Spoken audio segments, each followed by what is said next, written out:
speeches. They found something new, alarming. So the media took it up, and that was the force of natural law propelling itself. So we'll be doing that.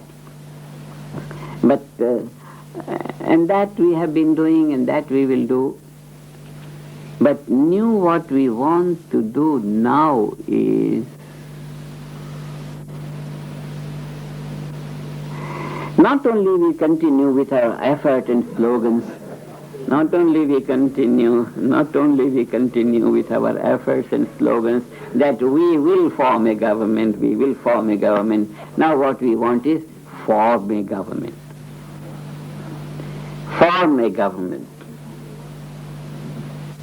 We form a government. In each city we form a cell of flyers, and we say this is the nucleus of the government of natural law. This is the nucleus of a government of natural law. In each state we find some house, some flyers, and we say this is our government of nature, and this will create that purifying effect so that the people who superficially appreciated our message will now deeply appreciate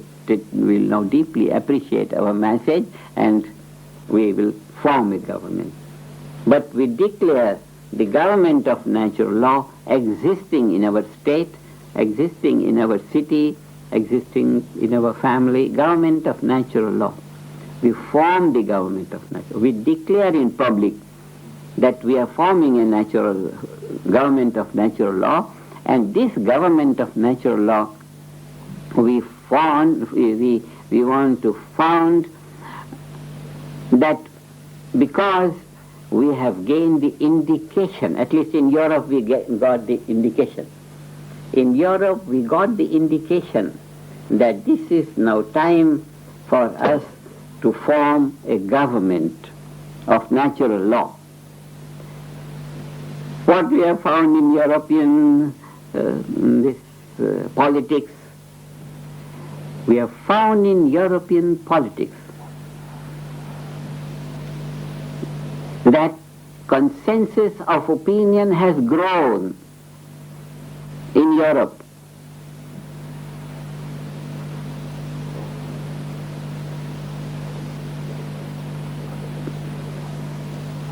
Consensus of opinion has grown in Europe, and it has gained popularity and acceptance that European nations should shadow their individuality and come up to form a government like the government in United States, so that every country is a part of a total European nation. This has come up already. Now this we take to be a step in the direction of giving the administration to the cosmic law, to the cosmic ruler.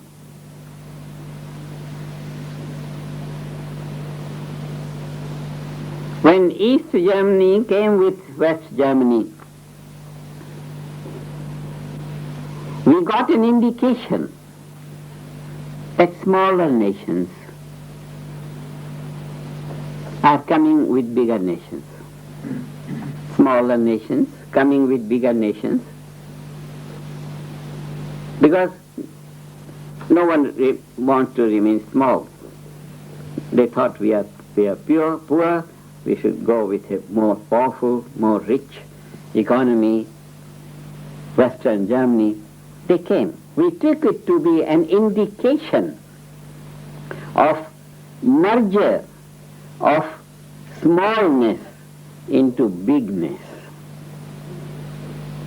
Again, during our election in this election of the European Parliament,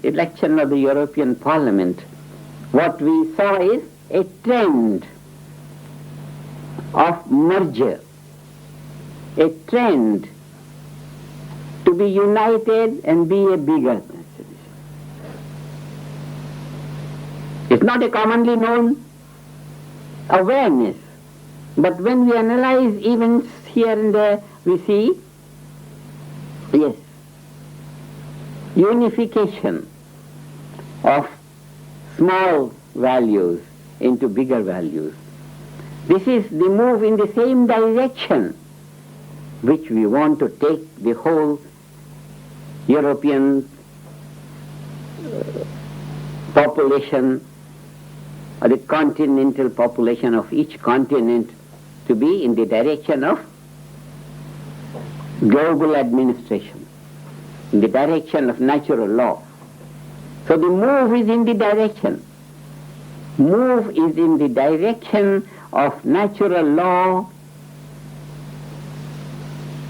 one power of the world administering all nations, one power of the world administering all power. In the same theme of, it's beautiful.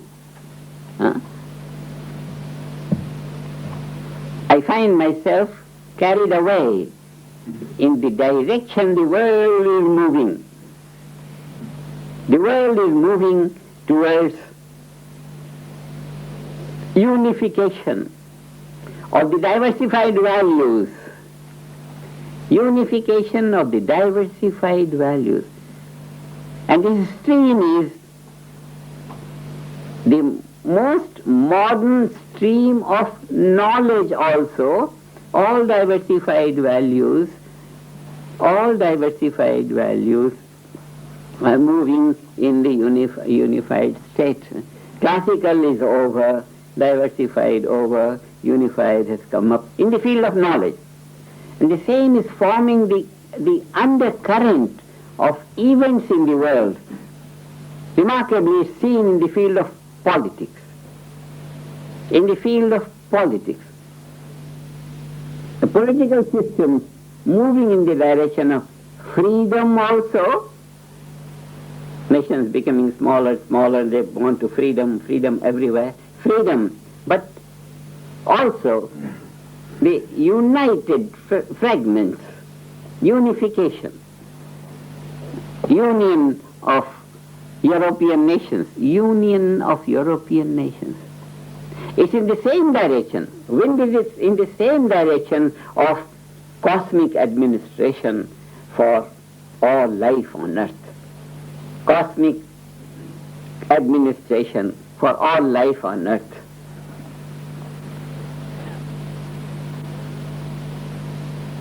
Benny has come out with one beautiful slogan, one world, one government. The world is nothing new. Universe, unified diversity is already ruled by the supreme ruler. Vedic literature calls it Purushottama. Supreme Purusha. Ideal for rulership is Purusha. That's the catalyst. It doesn't do. But by virtue of its presence, everything around it gets motivated for action. It produces, it inspires right action, suitable to the environment. Whatever is suitable to the environment, that is the action inspired by the catalyst. So the administration, getting to be more and more catalyst,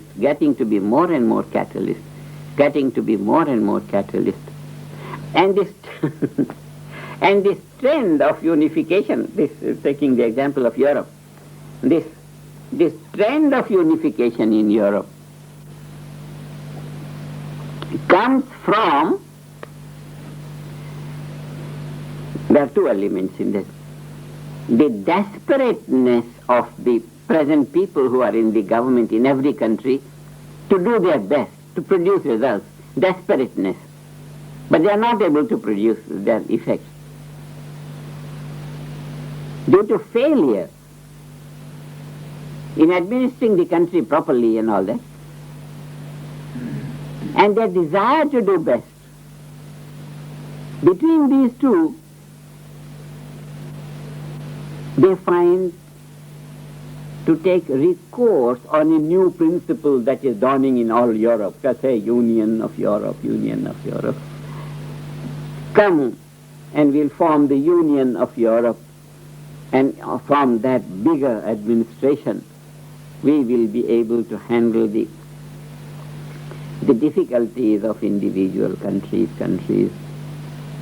But in this kind of thing, even though we have the trend in the right direction of unification, and another level of unification will be a world government, and all will get on to a world government, and as long as the world government level will be like the level of United Nations, the flop is right from the beginning. But the trend is in that direction. Ever since this thing, no? This what we call that organization, League of Nations, which then turned into United Nations and all, the whole thing was a flop.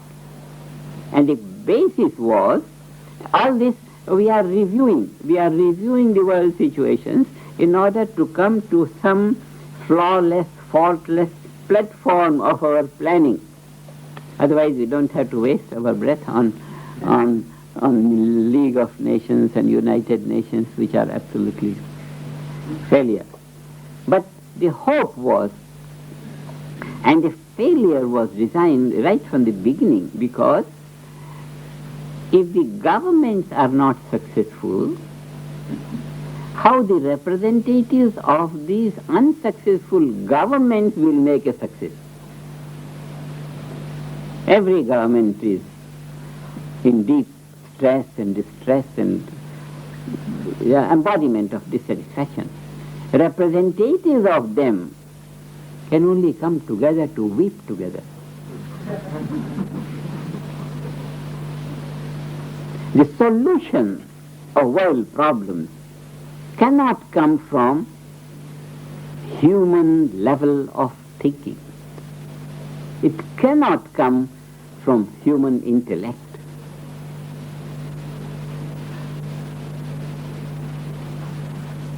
If it could have come, then it could have come. Every constitution in every country, and every people are proud of the founding fathers of their nation, and everyone must be proud of them because they did well and they did well and they did well. All the constitutions full of meaningfulness and great dignity and foresight and thought, all goodwill is there in every constitution, but it hasn't served its purpose. It's a goodwill without liveliness in it. It's not a living constitution. Constitution of natural law is a living constitution. It doesn't depend on someone to follow. It doesn't depend on someone to study and follow. It takes every life to steps of evolution, whether one knows it or not, whether one knows by what power one is being driven up and by what power of natural law, by what law one is growing spontaneously, one knows or not. In this what we see is the liveliness of law. The law is lively. In the man-made constitutions, the law is a dead word. It's a word. It's a meaningful word. It enlivens the intellect. In that sense, it's a lively word, but it doesn't make a man live that law. All the lawyers in the world, they use their knowledge of law to circumvent law. The law is not lively. Constitution is not lively. It's a written word.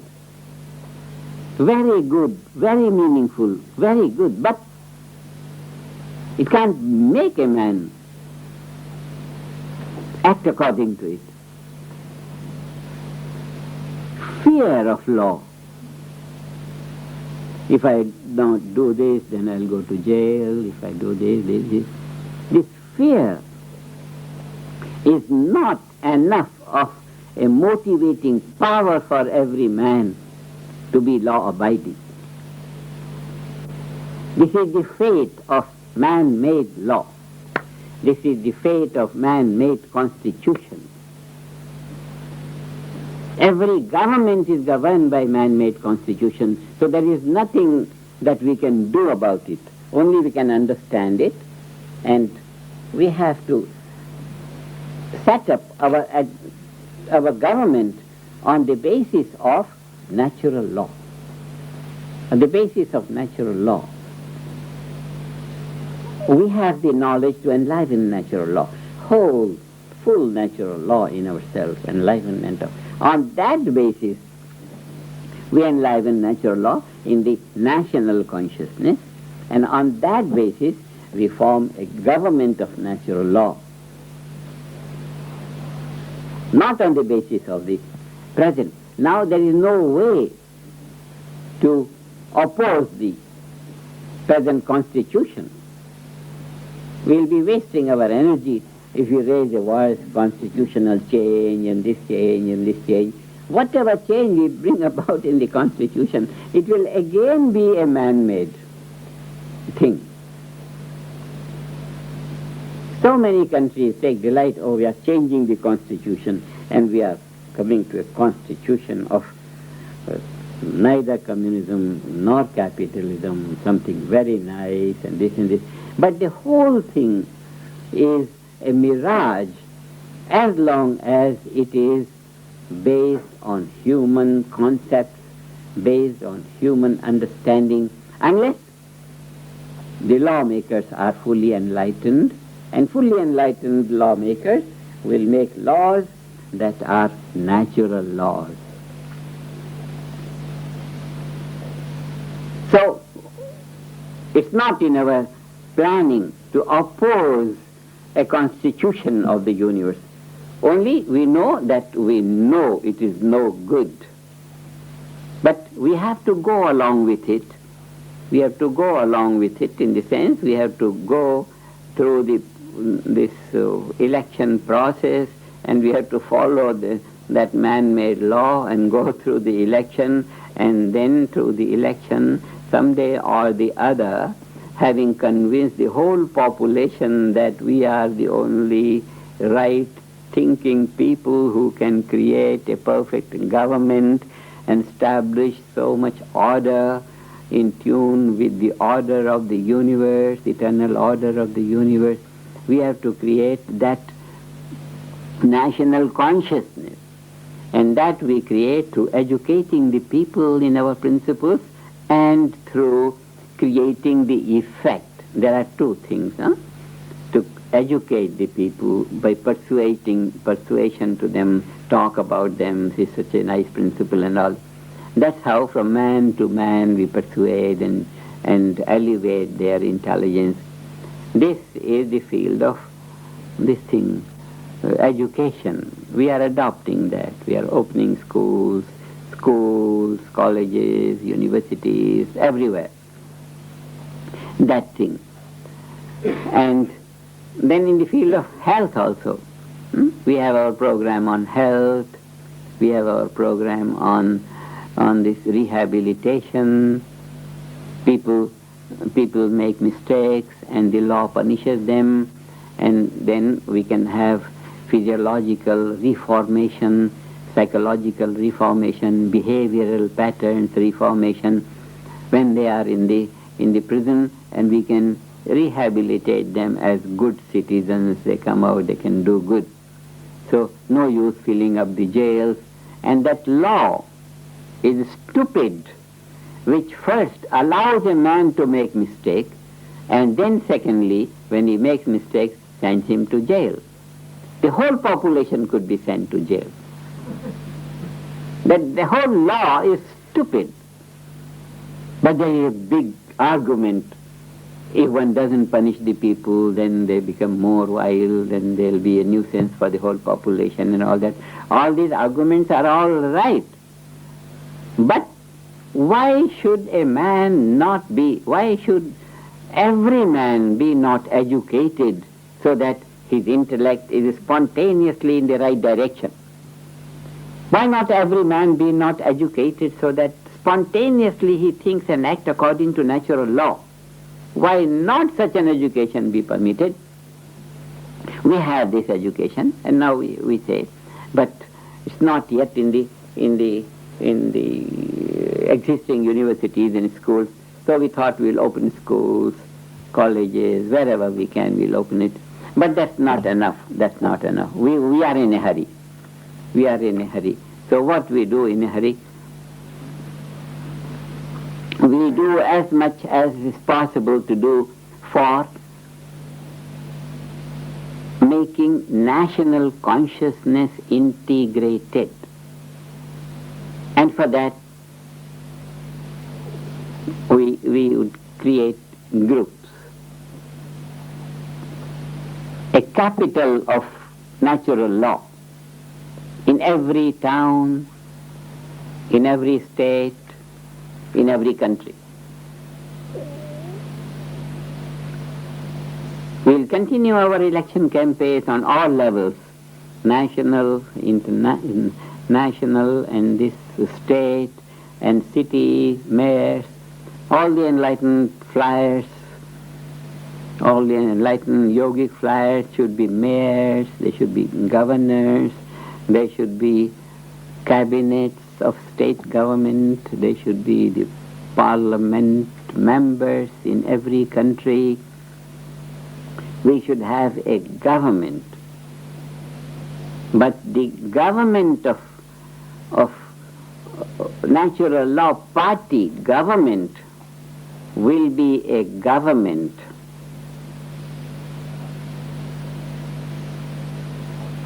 that will be like a government in the quality of a catalyst government. Catalyst government, in whose presence nothing wrong can go to anyone. No one can do any wrong to anyone. Spontaneously trends will be useful, harmonious, positive to everyone. That kind of government. Our government will not be a fighting government. Every government now, whatever is the government ruling party, there is opposition party. It's such a nuisance, but doesn't matter whatever it is. That is the world in which we are living. Now we have to get out of this world. The way to do is with small parts. We have been trying to create groups, 7,000 here, there, everywhere. We have been delightfully cherishing our idea. We have been making all the time maps. We have been here in Europe, everywhere. We have been making maps, how the 7,000 people, it will be divided into clusters of 1,000 here, 500 here. We have been delighting ourselves in all the planning and making all that. But after all these 37 years, on one side, we have a great satisfaction that we have used the time and knowledge very well, and now we are planning for actually structuring government. We are not structuring the government now fresh. Huh? We refreshed our memory some time back. We had formed a world government. We had formed a world government thinking that there should be one government for the whole world, one government for the whole world. Now, in this, what was that year? 76 was this world government formed to be a model for all governments. Now, between 76 and 94, what we have created is a quiet trend in European countries to form one European government. It's not yet a world government, but the trend is there, one world government. A trend is there. So the world government, which was structured to have this unification of the diversified interests.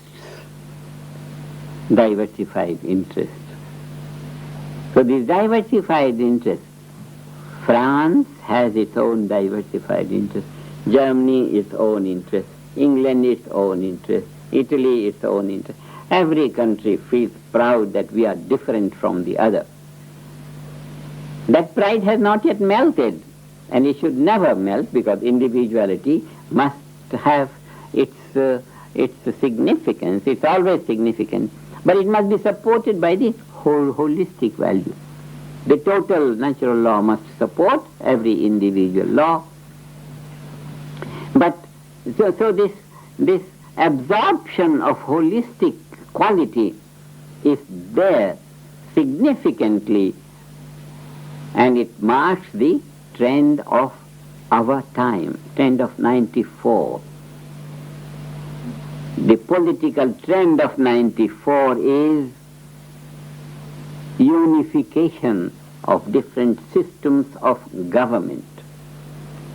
Unification of different systems of government. This is our present analysis of European politics. Unification of different systems of government. France has always been feeling proud of its system. England always proud of its system. And in their pride there have been conflicts all the time. Germans have always been feeling a German. We are Germans, we are Germans. Swiss, we are Swiss, we are Swiss. Italians, absolutely Italians. But now when Italy is being broken into north and south, and there is something. So the chaos,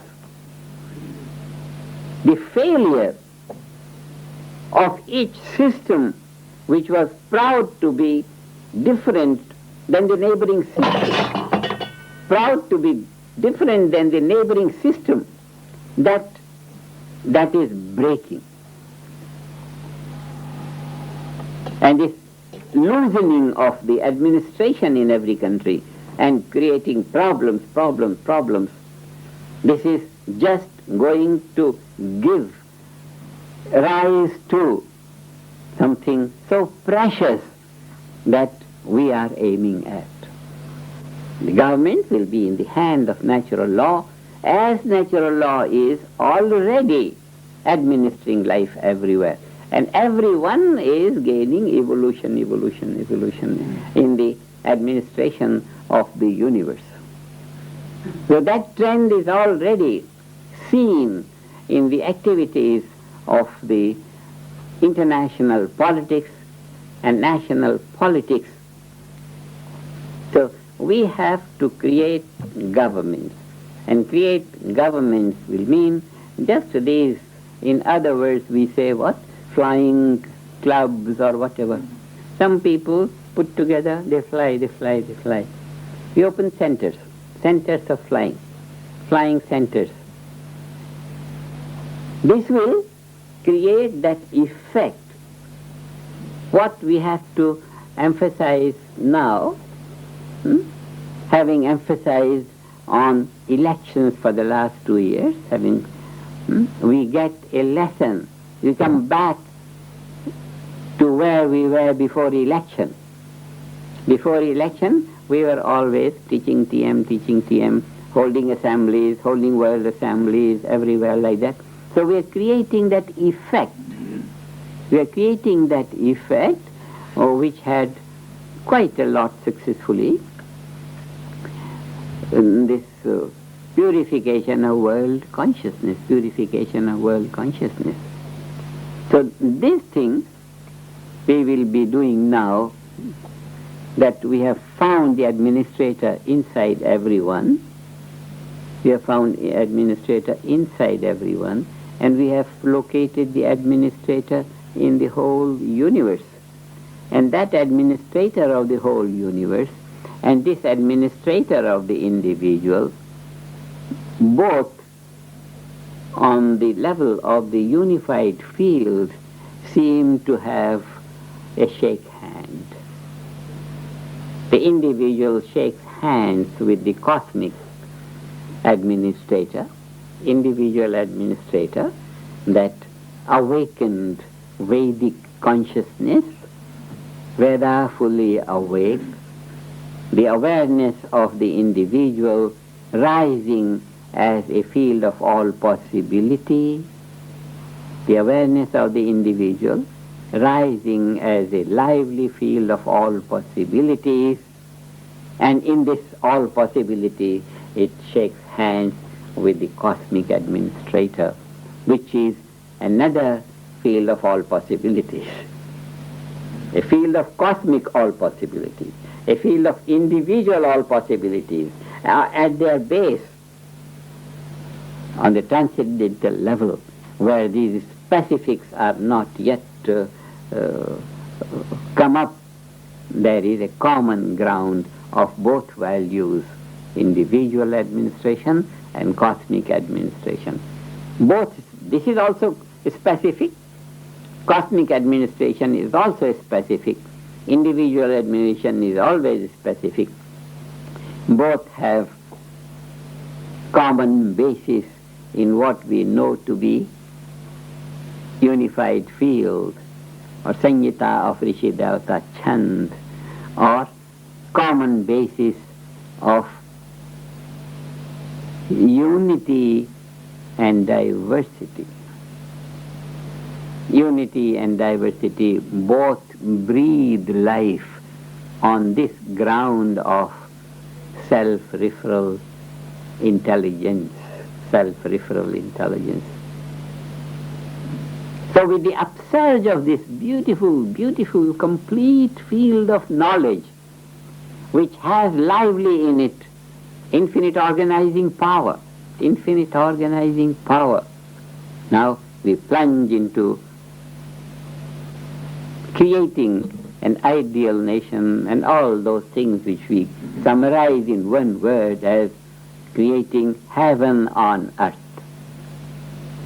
Creating heaven on earth. Creating heaven on earth. For the last 2 years we had emphasized quite a lot in our educating the people, natural law party. We have very specific offers in the field of education, health, administration, and this and this. But our offer in the field of politics, offer in the field of administration is so supreme that now we say it has the characteristic of a catalyst.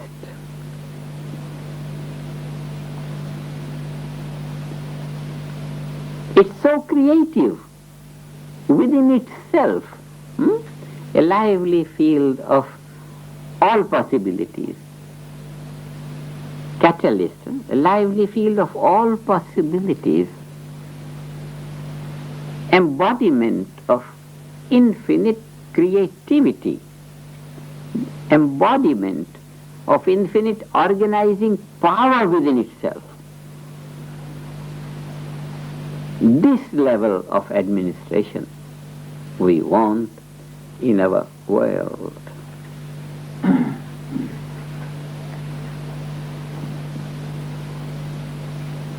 And we are not dreaming in emptiness.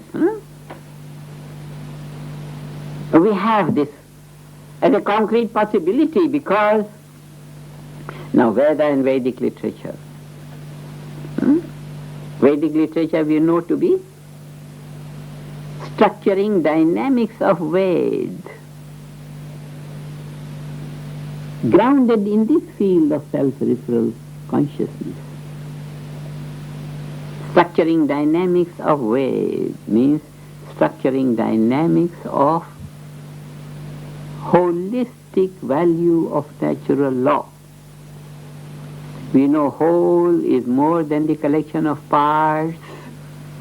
Single natural law, innumerable of them come to make the holistic value of natural law, which is more than the collection of parts. This which is more, that holistic value is that connectedness of the individual with the cosmos. Connectedness of the individual with the cosmos. There is a wave function of the universe.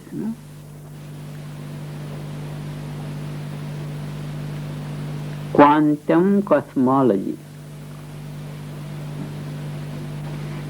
Quantum cosmology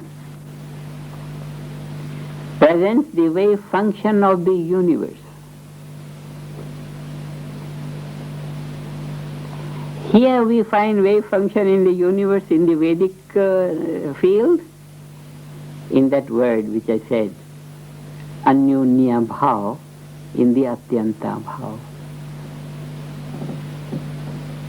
A wave function of the universe. One impulse of knowledge which carries within its fold infinitely ever-expanding universe at all times, the wave function of the universe. This is from this field of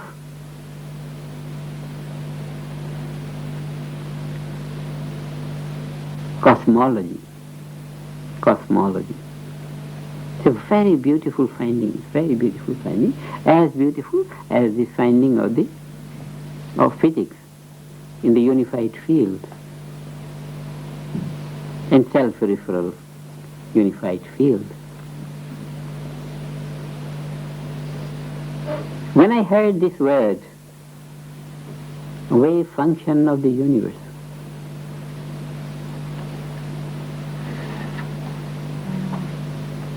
then for years, decades, we have been talking of the unified field and quantum field theories and all that. But when this word came from this was whispered to me some of these days. This wave function of the universe. Immediately,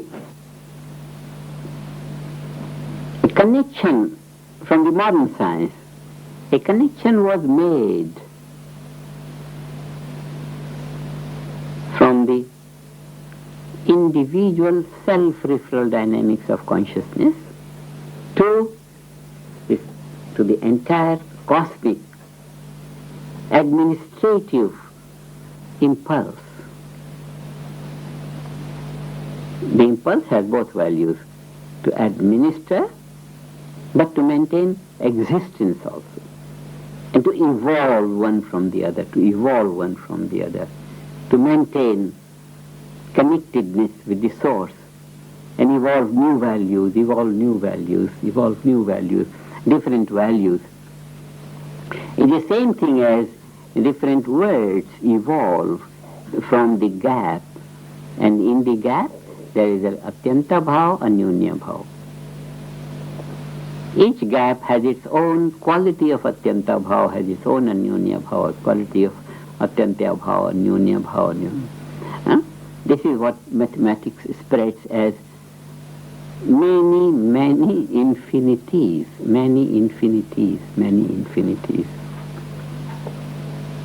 So in this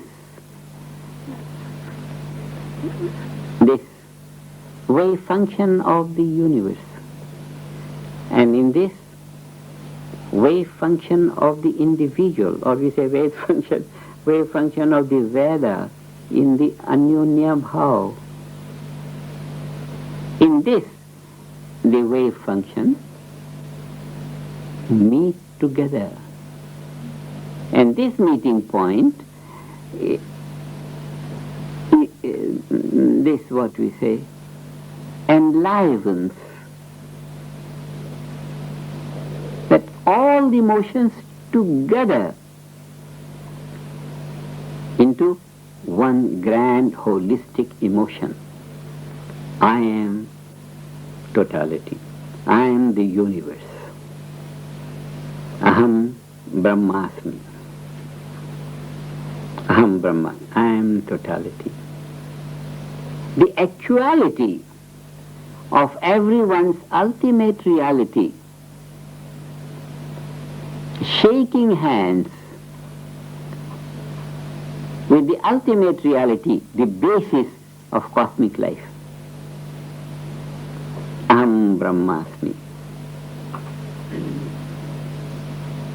Sarvam Khalu Idam Brahma.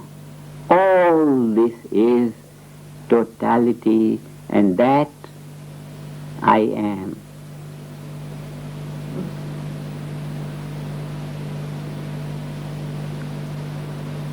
To maintain this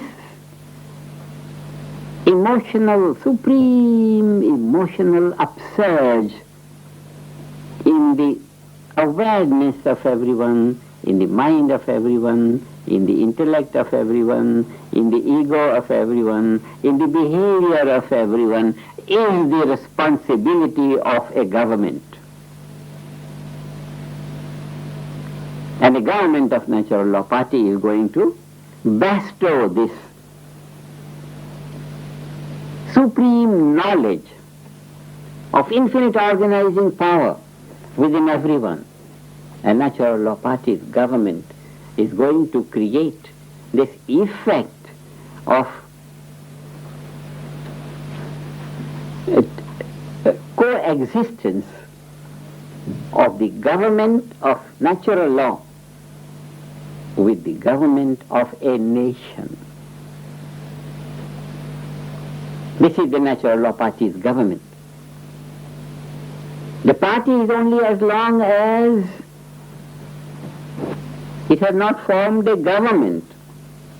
The government, once the government is formed, immediately the government will be the government of the universe. It will be completely in tune with the government of the universe. Alliance of national government with the government of the universe. It will not be a party's government. It will be a national government. It will be an upsurge of the whole nation to function in accordance with the laws of the cosmic government, where the mind, intellect, behavior of everyone will be in accord with natural law, in accord with natural law. For that we will establish government of natural law now in every country, even though a small, doesn't matter, 10 people flying, but we call this is a government of nature. This is the capital of the government of this province, or this is the capital of the government of natural law in this state, in this city, in this country. How many are flying? Doesn't matter. One is flying, then his home is the capital of the government of nature in that city. Because what is the government of nature? Activity from the field level. So whether it is one flying, or 10 flying, or 10,000 flying, the place of flying is the capital of natural law. Performance is the same, the result is the same, individual enlivening this unified field, enlivening this field, creating field effect, small. But nevertheless, from that level is pervading. So more, when we talk of a capital. We will create a capital of government of nature for the city, for many cities in a state, for many states in a country. We should establish these capitals of natural law, small, whatever we can do, we should do now.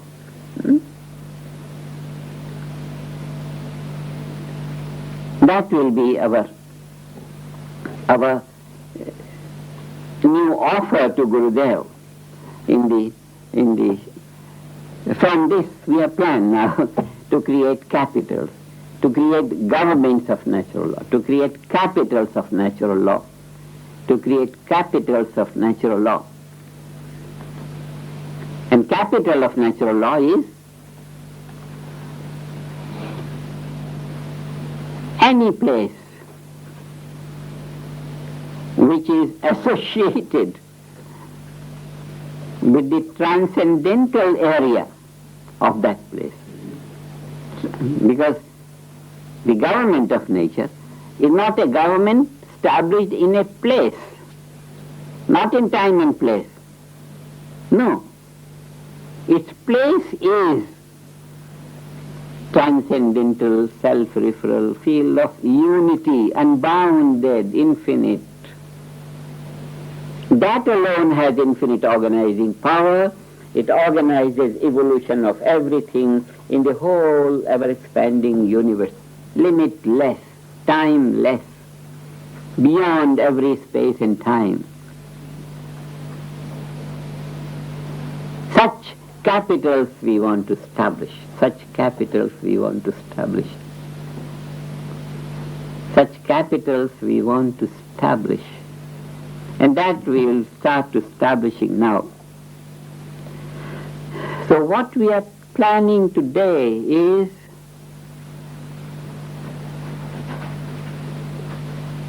programs for a shift of government from unsatisfactory, chaotic, deplorable state to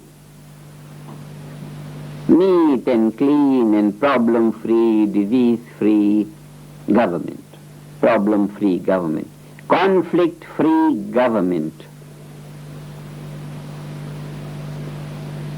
A shift from the present to future. We are in a transition state. And we know from chemistry, all transitions take place in that atyanta bhav. All transitions. We have those 4 values of transition in every gap. Pradhvansa bhav, atyanta bhav, anyunya bhav, prag bhav. Those 4 values of transition, these are the 4 cardinals of evolution. 4 values of intelligence. The 4 values of intelligence. All transitions take place in that atyanta bhav, where atyanta bhav, absolute abstraction, unmanifest field, takes a wave function, anyunya bhav.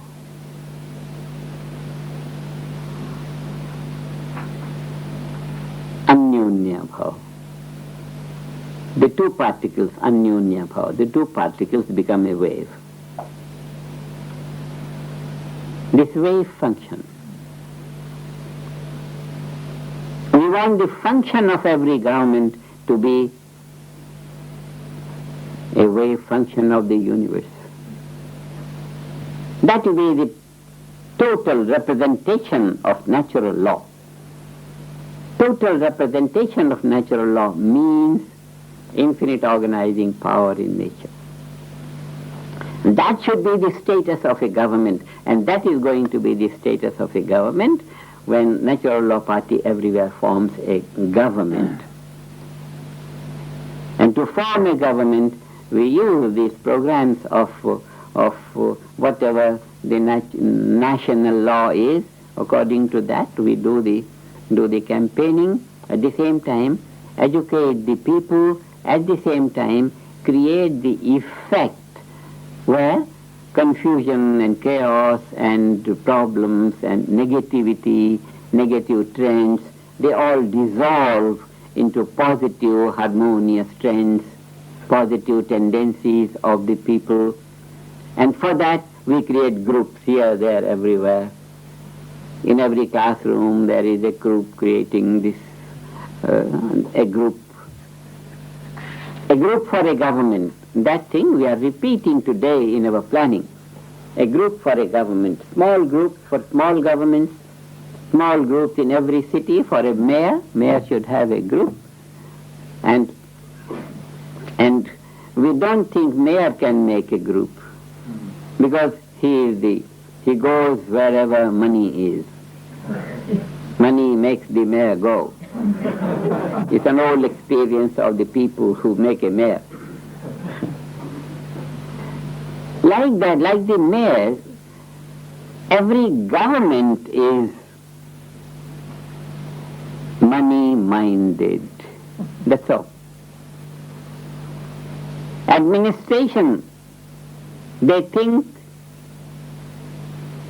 wrongly think. Administration through money. So a new government comes, he says, we want so much money more in order to do this and this and this and this. And that's how past governments and present governments in all the countries, in each country, they have been borrowing money and borrowing money and borrowing money because they think money is not enough to continue with this. Money is not enough to continue in this. So governments have become like money is their football. If there is no money, there is no football, there is no game.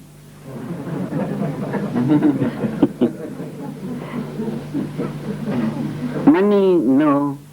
Not money-based government will be the government of natural law. It will be based on pure knowledge. It will be based on pure knowledge, where infinite organizing power, which is the blossoming of total life. The government of natural law will be based on natural law, which is life. Life is always progressive. What makes it progress more and more is the law of nature, the law of nature. And the law we have analyzed is holistic and it's individualistic. This is the law that drives the breath of life to higher states of evolution. So the government of natural law, we want to establish government of natural law. We want to establish government of natural law. What is in our favor is unemployment everywhere. This is one favorable point in every national life today. There are so many people unemployed. Another thing in our favor is there are so many people who have so much wealth. So we take some wealth from the wealthy, we take time and take life of the unemployed, put them together in each city, in each state, in each country. And these will be the centers of operation of natural law for the evolution of all in that area. Capitals of natural law in the state, in the country, in the city. Capital.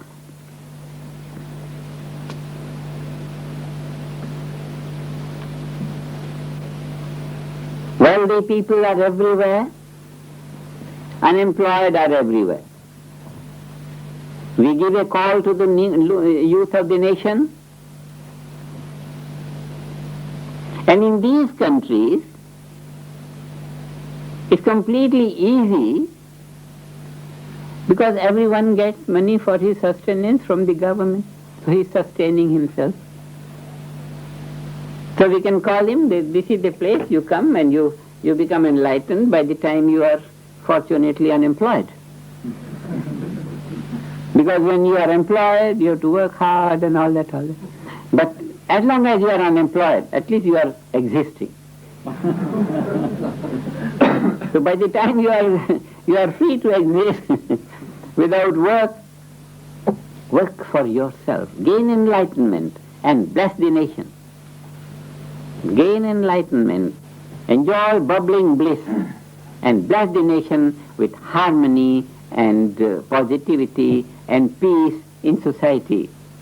Let the problems of industry, problems of administration, let the problems disappear as darkness disappears with the light.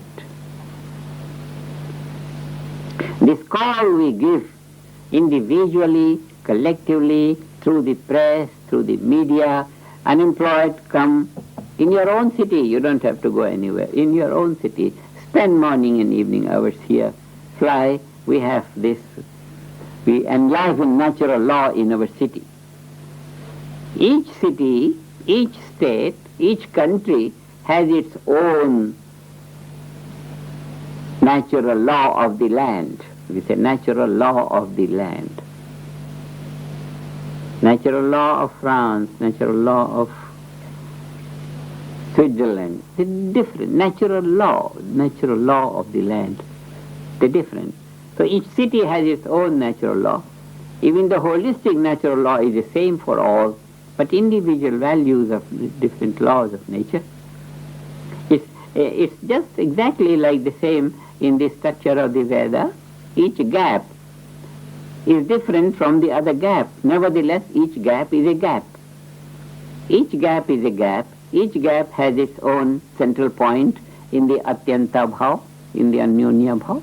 Each gap, Atyanta Bhav, Anyonya Bhav, but each gap is different. So Atyanta Bhav is there, but it's different. Anyonya Bhav are different.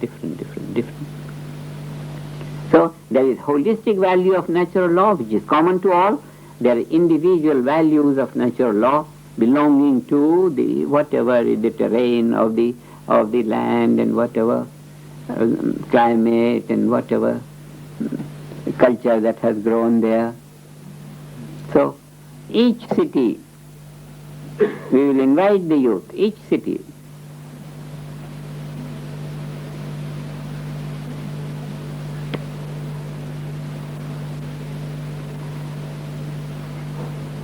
What happens is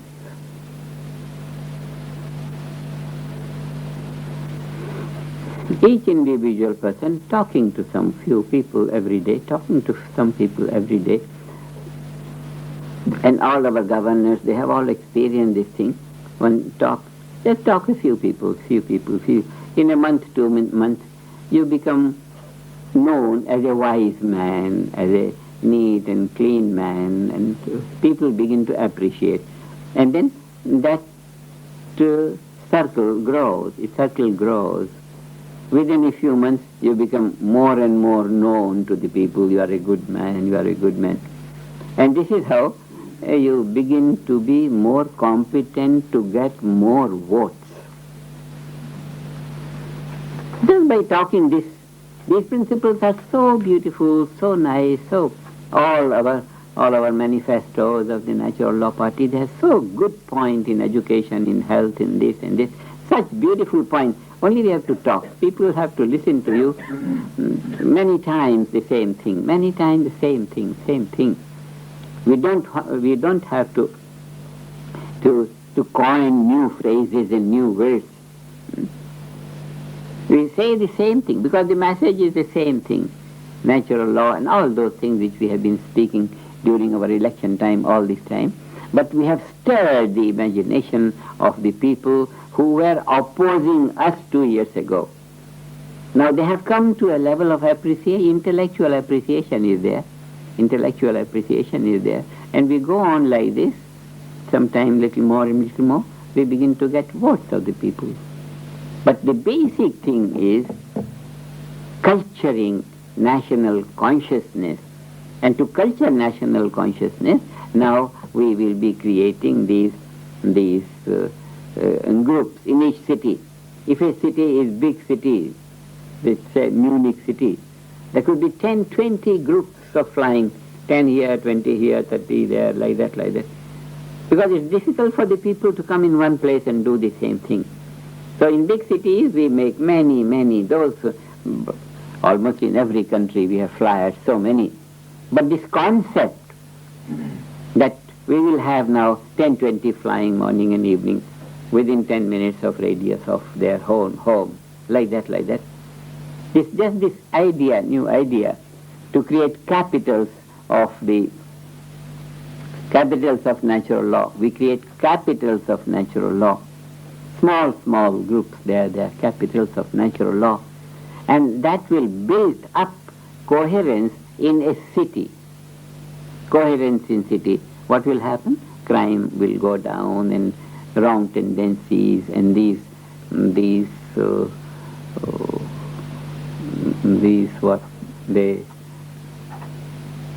make these eruptions of violence. They will not be there, that's all. They simply not be there.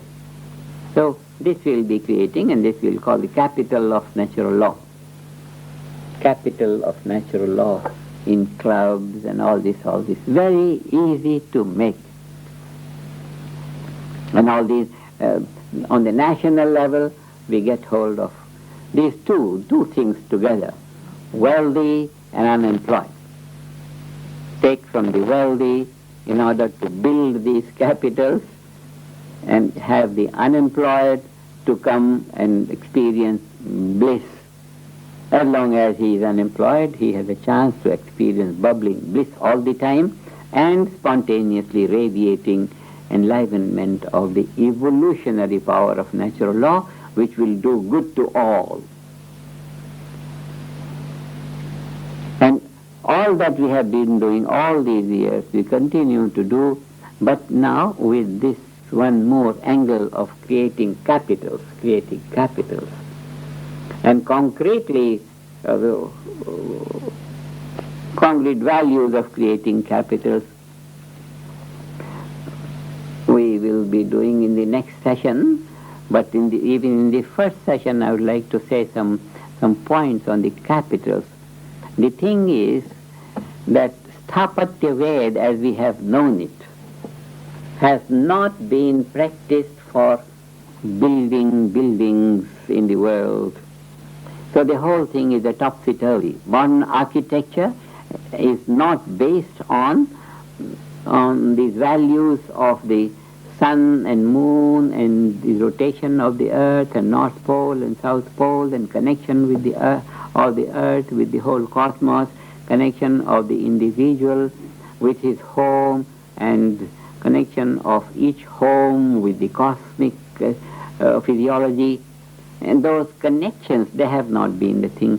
Now we know that the whole physiology is the expression of the intelligence, and one of the aspects of intelligence is known as Sthapatya Ved, the science of establishing. One point very necessary for the whole world to know, that Sthapatya Ved demands entrance of every home in the east, entrance of every village in the east, entrance of every country in the east. entrance of every country in the East. Very necessary, very necessary. Entrance of every country in the East. Now when we look to this state of what? So many examples, but one very obvious example. London has a south entrance.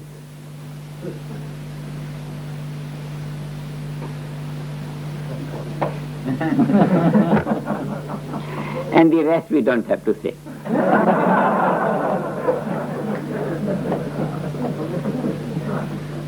Anywhere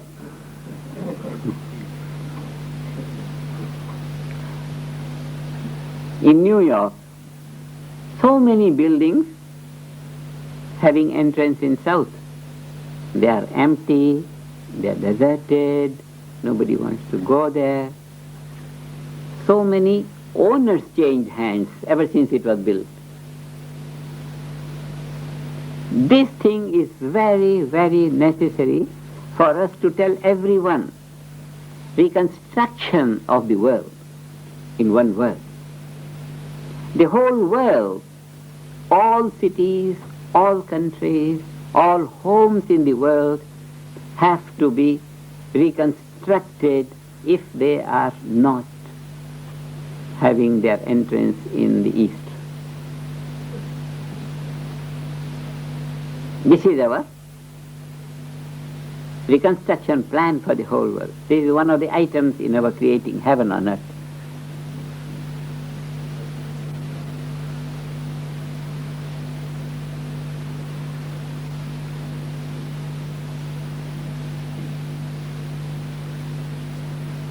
I was looking to the map of Nepal. It has entrance from south. I told them, nothing can be done to improve the situation in Nepal unless the south entrance is closed and east entrances are open. But it's very difficult to close the south entrance of Nepal because it's all closing to India.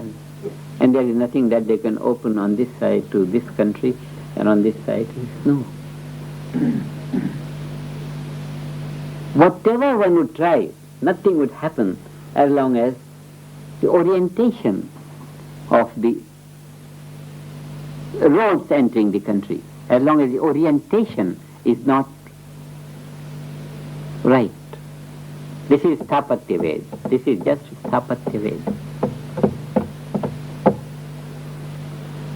The whole destiny of the nation will always remain shadowed. Just always remain shadowed.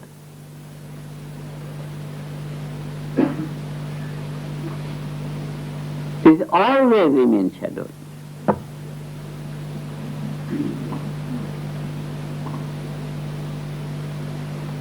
Almost of the capitals in the world are shrouded with stress. Cities have grown around them, lot of population, and wherever there is big, huge population, stressed people, sick people, and all, collective consciousness of those capitals are always stressful. And if the law-making people, they live in a stressful atmosphere, shrouded with all kinds of negativity. They can't make neat and clean laws. All their logic will result into something negative. Whatever wise words and whatever logic and all, it just doesn't work. So it's the capitals that we have to change. When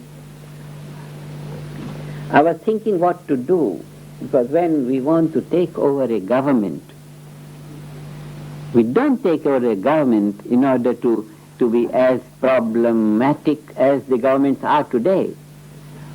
So before we take over, we should create a situation that we enjoy administering. And that can only be when we are so integrated in ourselves that we act like a catalyst.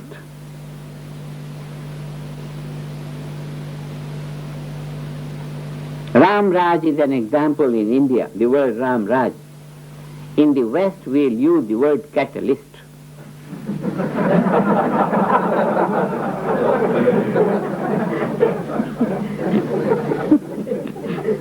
The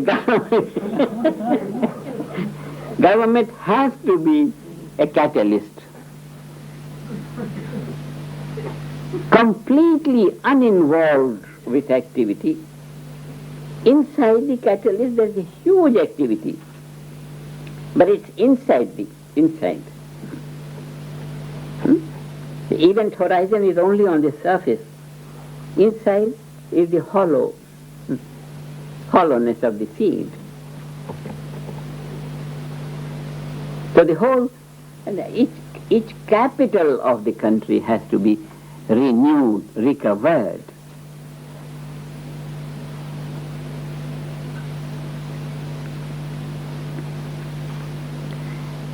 But that stage we have to bring. It's a transformation. We are on the transition state. And the transition is always from that atyanta bhava, nyunya bhava, from that transition state of within the catalyst. It works within itself. Maya adhyakshena prakriti suyate sacharacharam. In my presidency, my nature performs. In my presidency, this is rule of Purusha. Prakriti rules, Purusha witnesses. Purusha is a witness, innocent witness. Prakriti is the performer. Purusha is state of yoga. The last sutra of yoga is Chitti, Shakti, Riti. It's pure intelligence, consciousness, intelligence.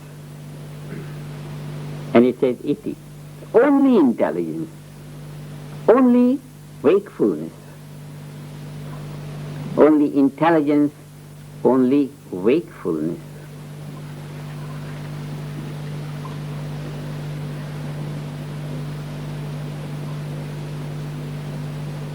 So now we think how these capitals will be built, I think we have enough Purusha in every country. We have enough Purusha in every country.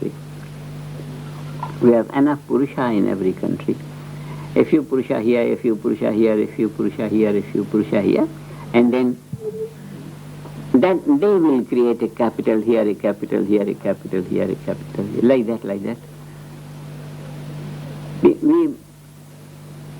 We get together in the clusters of Purusha, have the organizing power in the area, more and more expandingly stable, keep on expanding the number, keep on expanding here, there, everywhere. And we have flyers, we have meditators, even though small number looking to the whole population, but nevertheless, we can have some. If we have the principle that 2, 3, 4 people, they come together and fly in their own homes, like that, till they take a house, we come together and do the thing. And in one city of 1 million population, we can have 10, 20 such capitals, small. And suddenly we see the effect and collect the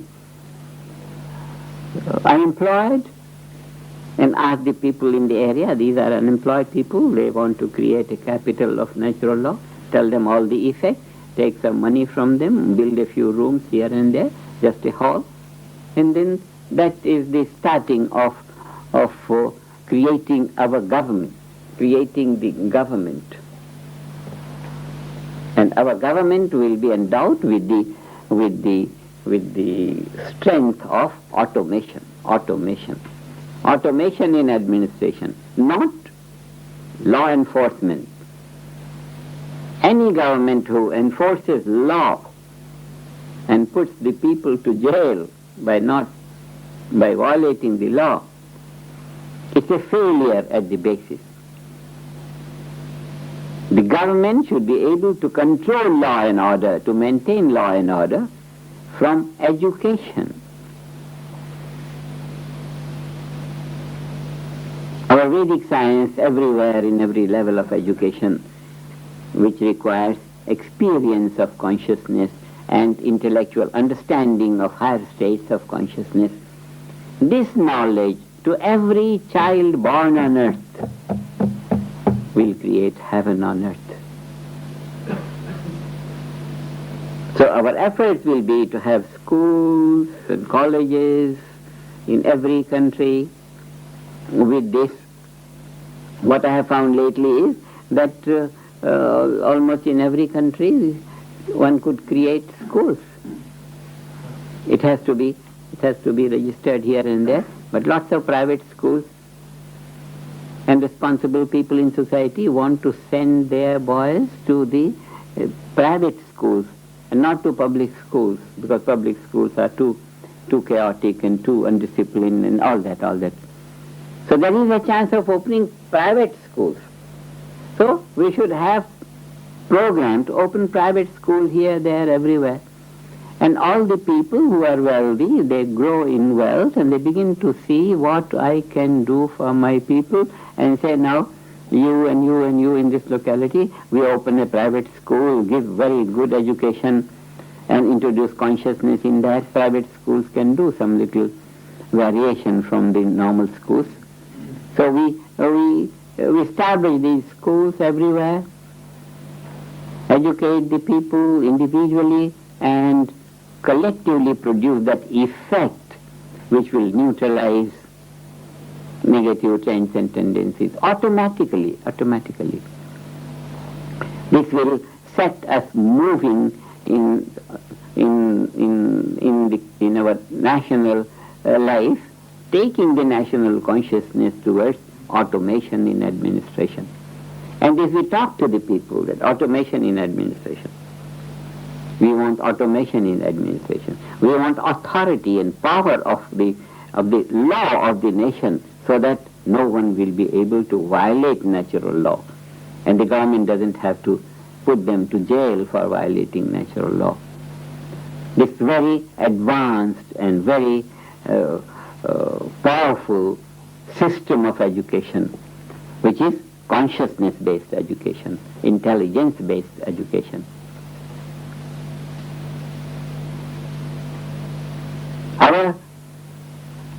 Our work and our program to create an ideal government in every country and to create heaven on earth is not through opposition. We don't believe in opposition because it's a waste of energy. We can't fight with the darkness. If we want to fight, we'll have to continue fight for centuries. All the time we can fight, but we'll never be able to fight out the darkness. We have to bring a new principle. Bring light, darkness disappears. We bring an influence of coherence and positivity, which we very well know how to do. Initiate more and more people and have these clusters of enlightened people here, there, everywhere, in every locality. Create some schools, create some colleges, create some clubs or whatever. Some people, clusters, flying together. Or those who have no one around, at least flying together with the family. Fly together with the family. Like that, we can certainly come to a state where sudden transformations will be found, as we found in case of Germany. Suddenly the national consciousness quality changed. Suddenly everyone began to support and admire and inspire and promote transcendental meditation and all that.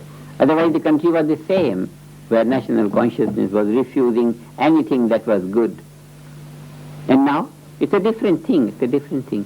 So we have to continue on all those principles and values which have taken us through all these 37 years, and now we are on that supreme level of knowledge and organizing power and authority that everything will automatically become as good as we would like everything to be.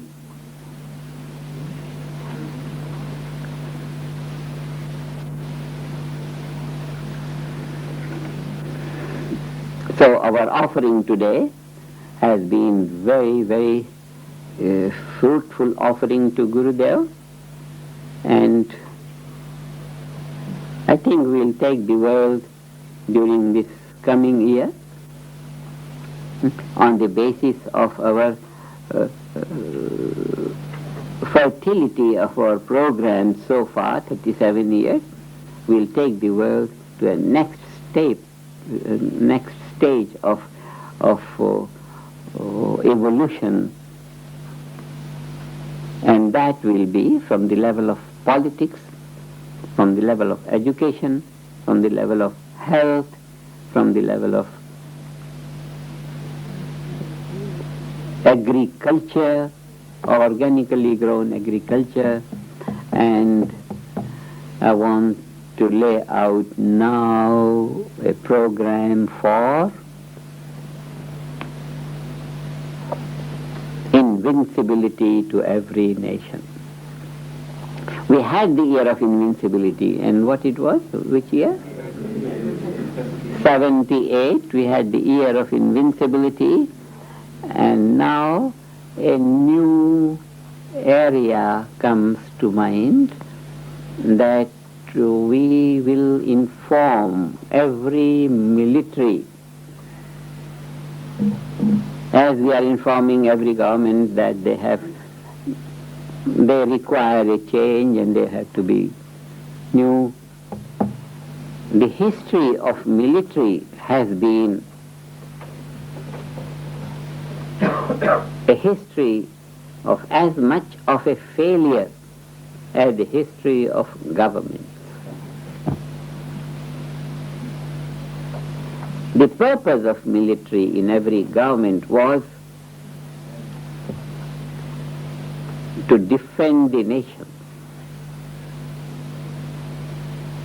To defend the nation was wrongly thought in terms of kill the enemy. If the enemy comes, you shoot him down on the border. No. When we see the history of invaders, there was the time Mongolians went on the horsebacks. They just swayed country after country, country after country from here to there. Alexander from this Middle East, he went round, all invaded India and all that. So anyone who just wants to invade, he invades. Anyone who wants to invade. Military was there everywhere, all the time. In every country there was a protection wing of the government, that here is our people, and he is so brave, and every year they are decorated with bands and all. It's so childish. Now our message to military is as our message to the health department of every government. We are saying now prevention to every government. We are giving prevention, and through prevention we are trying to create a disease-free society. Prevention, disease-free society. To the military we say, you have so much military in every country. 2% of your military we will train. China has 3 million military. We can ask China that we will train your 1% of the military, which will be about 35 or so thousand. We say create 7,000 groups, one in the north, one in the south, one in the east, one in the west, and one in the center. 5 groups of 7,000 will only mean 1% of the Chinese military. And then we say, 99 you do with your military what you want to do. Give us to train only 1%, and our training will give them bubbles of bliss. It's a different kind of approach to invincibility. This is that approach to invincibility, to enliven the total potential of natural law, to enliven total potential of natural law in order to put all trends in the evolutionary direction in the country. All trends in the evolutionary direction in the country will make the national consciousness of the country very integrated. Integrated national consciousness will have all the qualities that are needed to make the nation invincible. All values of physics and chemistry and mathematics and physiology, they are all there to support this statement, and that if there is smoothness, if there is harmony, positivity in national consciousness, no enemy will be born to the nation. All the modern science, dozens of areas of knowledge in modern science, and all the areas of Vedic science are there to support this program of creating coherence, positivity, harmony in national life, and thereby banning the birth of an enemy. No enemy will be born to any nation if a small, insignificantly small portion of a military of the country is given to create coherence in national consciousness. And we have known what a miracle it creates, a group of 7,000 yogic flyers. It influences the whole world consciousness and eliminates negative trends everywhere in the world. So much of scientific research. With all that power of validation, we are going to whisper, this is our program, to every military. We are going to give a logic to the military, that if you put 1 or 2 or 3% of your military at our disposal, we will train them. You train your 99% or 98% of the people in warfare and depend on the arms and destruction and all that. But let's have the training of 1 or 2% of your department which is responsible to defend the nation, and you will be able to defend the nation. Your 98% of the military will be so powerful that no enemy will be born to your nation. And then you will be crowned with purposefulness. Otherwise, military in every country is a waste of national breath. When they depend on destruction, they can destroy the enemy, but in destroying the enemy has destroyed your nation also. Destruction is never one way, and destruction is destruction. The defense based on destruction is a self-defeating principle. If you protect, and you protect on the ground of, on the basis of, or on the philosophy of destruction, the whole thing has been a wrong philosophy of saving the nation. It has been a wrong, simply wrong. Thousands of years of history of the world has been on this thing, that you can't come to my country, I'll shoot you down there and there. You can shoot down, but you'll also be shot down. But look at this construction. The philosophy of defense is based on offensive programs. It's negative right from the beginning. principle of destruction could become or could create a program for defense. When we look to the history of every nation, there have been armies, fine. Memorials are created for those who are dead. Great songs in the memory of those who died for the nation. They died for the nation. Where is the nation? When those who are proud of the nation are asked to die for the nation, they are employed to die for the nation. That whole philosophy of protection is very wrong, is absolutely wrong. But the whole theme of defense has been based on this thing. Another point on defense. Defense of a nation will always remain fragile if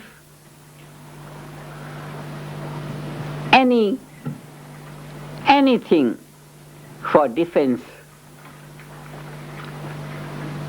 is dependent on outside. You have a nation. You want to protect a nation. You want to protect the nation from the enemy. But if you depend on the protecting procedures or protecting implements to come from outside, always your defense is fragile. These very stupid things have been floating around in the world for thousands of years. Completely stupid when we look at the face value of these principles. We are going to tell in point blank words to every military that if you want to be purposeful for your nation, you have to have a prevention wing. And this prevention wing will be an insignificant part of your military, but we will train them in enlightenment. We will train them in bubbling bliss. They will experience bubbling bliss, and they will radiate that thick and very thick influence of coherence for the whole world consciousness. There will be no enemy born in any part of the world. This is the field effect. This is the field effect that every military should know. And here military we see as the department of a government in charge of protecting the nation. In charge of protecting the nation. So this prevention wing in the military is going to be one advice to the military, one advice to the head of the military, who may be a president in the country or a prime minister in the country or defense minister in the country. There has to be a new awakening in the Department of Defense. There has to be quite a great reshuffling of the laws which are prevalent in the defense department of every government. Old, obsolete laws of a nation which want so much of stressful exercises to the military people, so much of arms in the military, so much destruction, so much of shooting, killing, all this. But we have to create a transition from this level of destructive defense to protective defense. These are all the new principles. Every galaxy is protected from the onset or speed of every other galaxy. How does natural law do? How does natural law protect the galactic structure and its infinite dynamism in empty space? How does it do? Not by destroying any other galaxy which may be passing nearby, so you can't enter into my end, I'll kill you and all that. Not by killing, but the whole balanced power which maintains the integrity of each galaxy against each other galaxies. So it is the enriching and supporting influence of every nation that will give invincibility to every nation. And it's not that one country can become invincible and the other country remains fragile. No. Even for the invincibility of any one country, every other country in the world has to be invincible.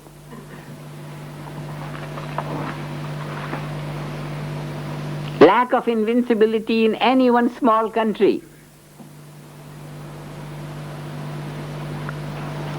will never keep world peace on safe grounds. World peace requires balance of power. Balance of power requires everyone to be as powerful as possible. Weak has no place in nature. Nature destroys the weak. Weak gets destroyed. Weak gets destroyed. Any nation which is not invincible has no right to live. It will be destroyed, this way or that way. It will be destroyed.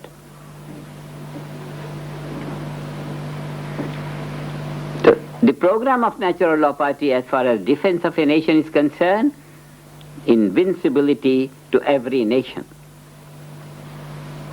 Invincibility to every nation. And that will be when the national consciousness of every country is coherent. That will create a coherent world consciousness, coherence contributed from every nation, world consciousness will be coherent, and that will be the situation in the world where no country will come in conflict with the other. A powerful, coherent world consciousness will disallow the rise of an enemy for any other nation. This is our planning from the perspective of politics. Politics.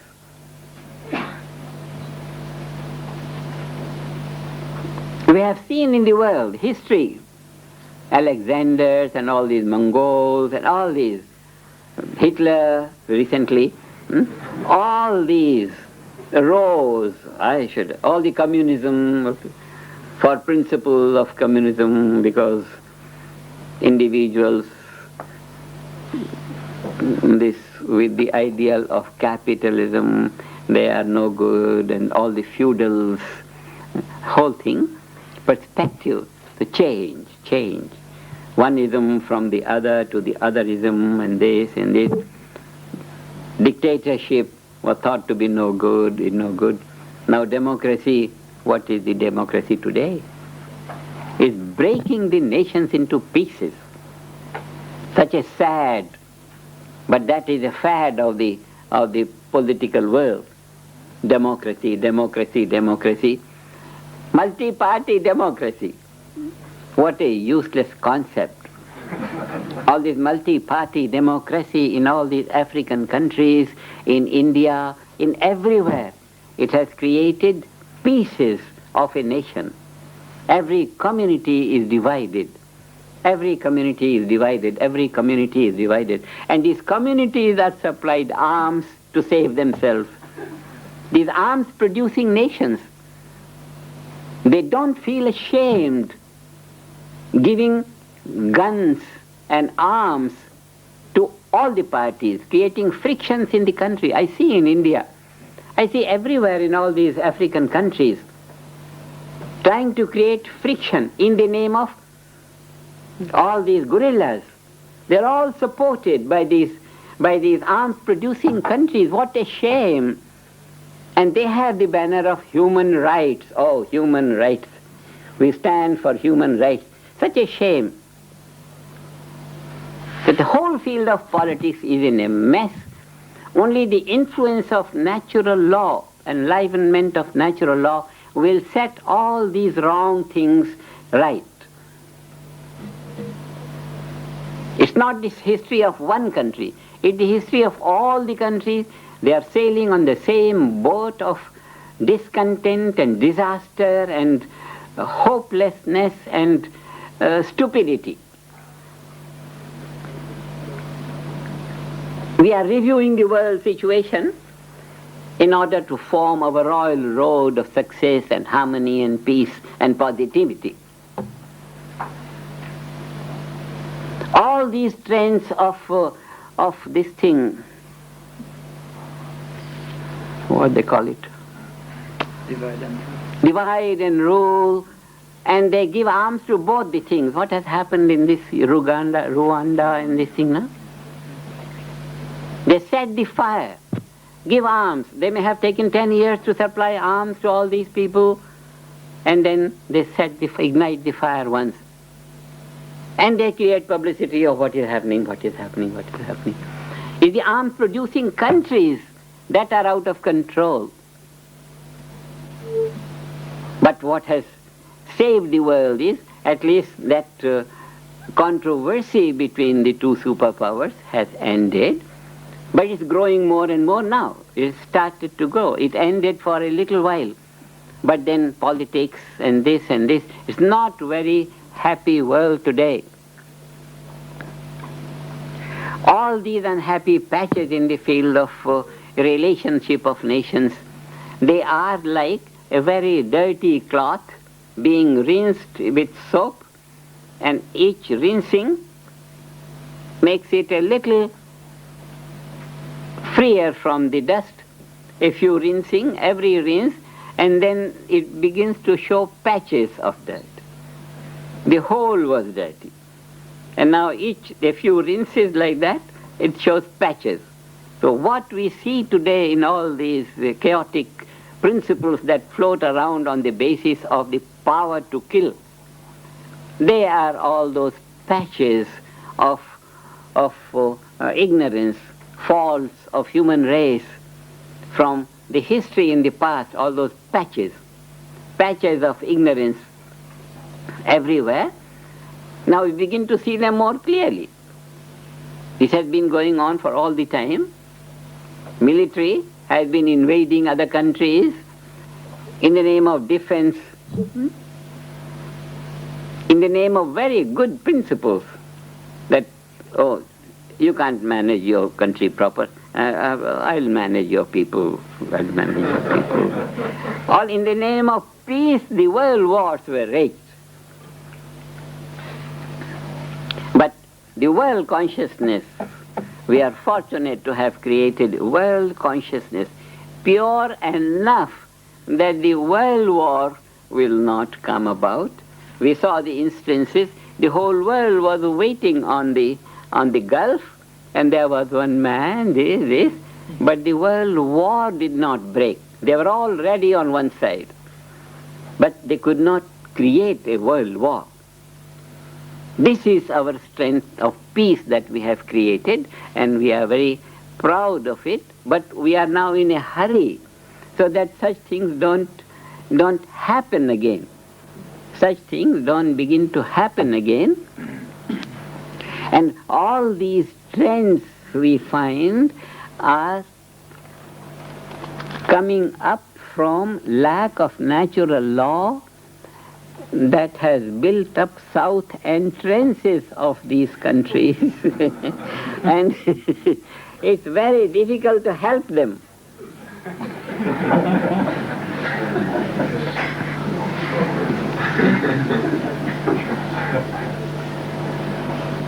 So this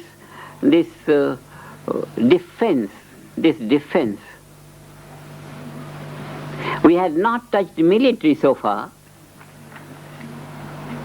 because so far we thought military is a delicate area, we don't touch it. But now, when we have almost every aspect of a government well considered in our thinking, all this education, health, this, all the areas, what remains unattacked is defense. Now, so this Guru Purnima, all these nice things which we have been doing all these years, like that, it was very good to have refreshed all our activity during years.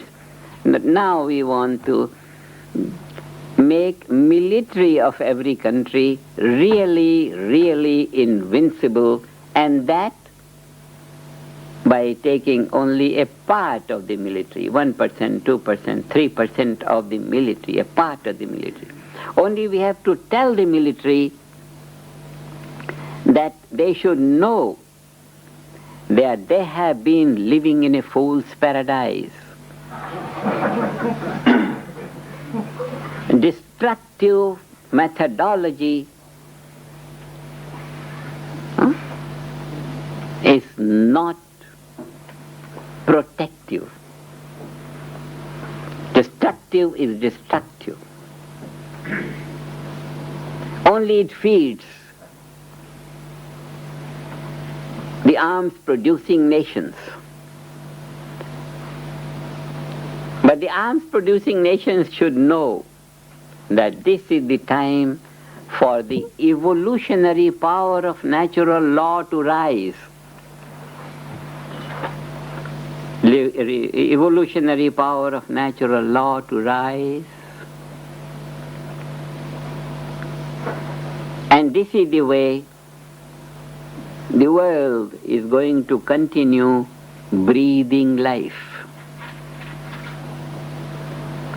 Otherwise, there have been wars and world wars, and now in the field of politics what has entered as a new poison is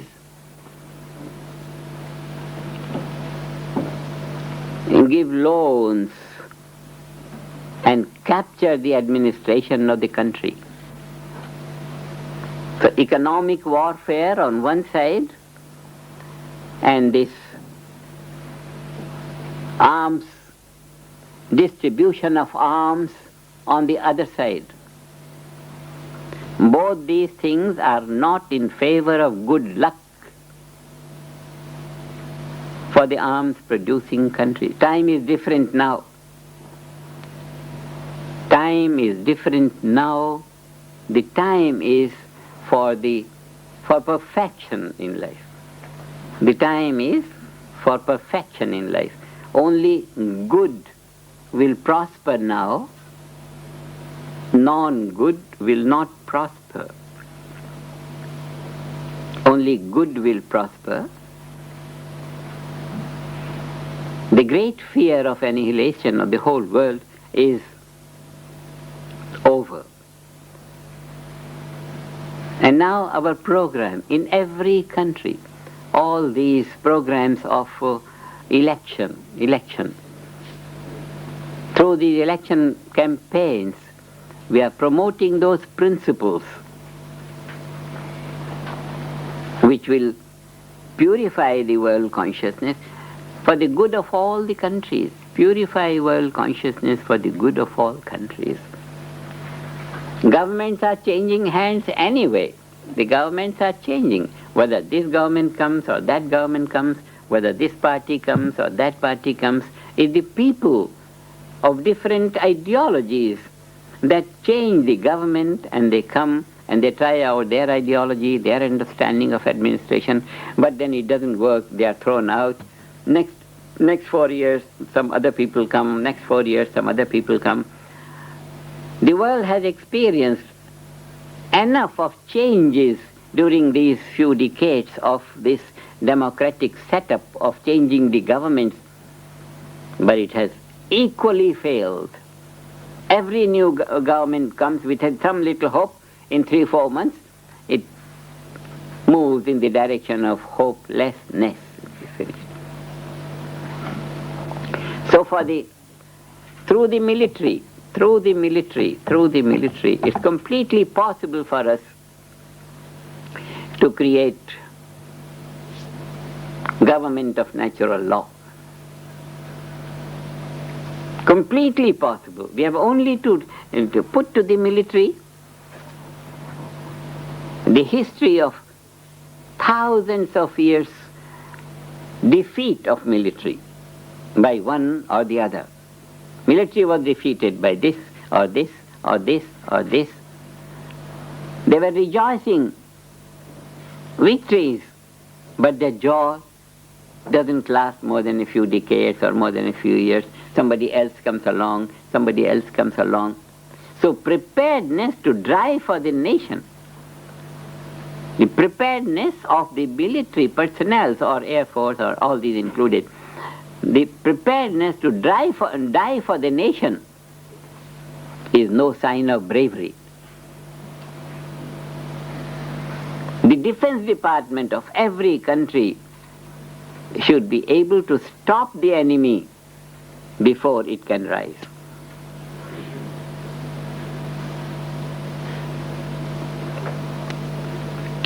In one country, I sent some of our people, talked to the military people, and he went and he talked to his top man in the military.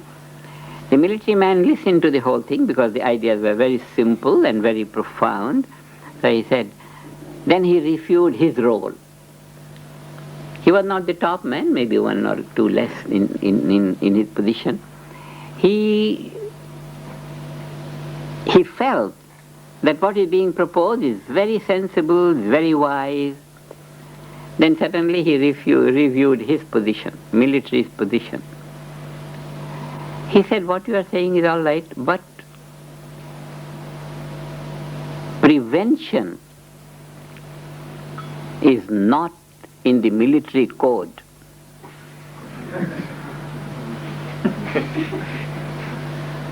What is in military code? Strike. Prevention is somebody else's work.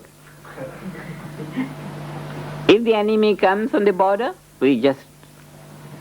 then we come in. Military comes in to stop the enemy. Very real role of the military. Military is not to compromise. You just shoot. You see, there must be other departments in the government. It must be the concern of other areas of administration to do other things like prevention or whatever we call it. But military is to strike the enemy when he appears. And when I got the news that he said this and this, I asked him to go back to him, take his appointment again, and ask him whether the military's concern is to wait till the enemy comes to the border, or it will be better for the military, it will be wiser for the military to attack the enemy when he is 10 miles away from the border. Or if this logic is true, then will it not be wiser for the military to attack him 20 miles away from the border, to attack him 100 miles away from the border, to attack him before he launches from there, to attack the enemy when he is being born?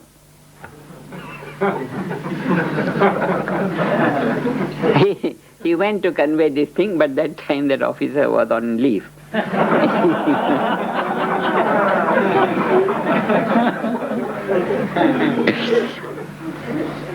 Military is to shoot the enemy. When to shoot? When it is better, when it is safer for the nation.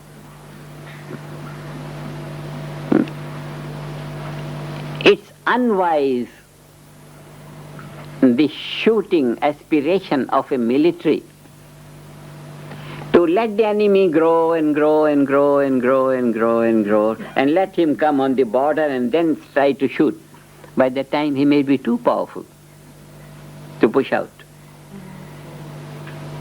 To ban the birth of an enemy should be the authority of the defense department of every nation. Ban the birth of an enemy. And that will be when there is coherence. All the knowledge of physics and chemistry and all, if there is coherence, then the enemy will not come in. If there are cracks, the enemy will come. So the real enemy of the nation is stress in national consciousness. Differences between the groups in a nation. Every country is inhabited by the people of almost all countries. There are groups of this and this country and this country. Every country is proud. Every government is proud of being a world on its own. They have the people of all countries and they are equally fatherly to all the groups and all that. That is all right. Kindness is a very good quality. But what happens when the war breaks?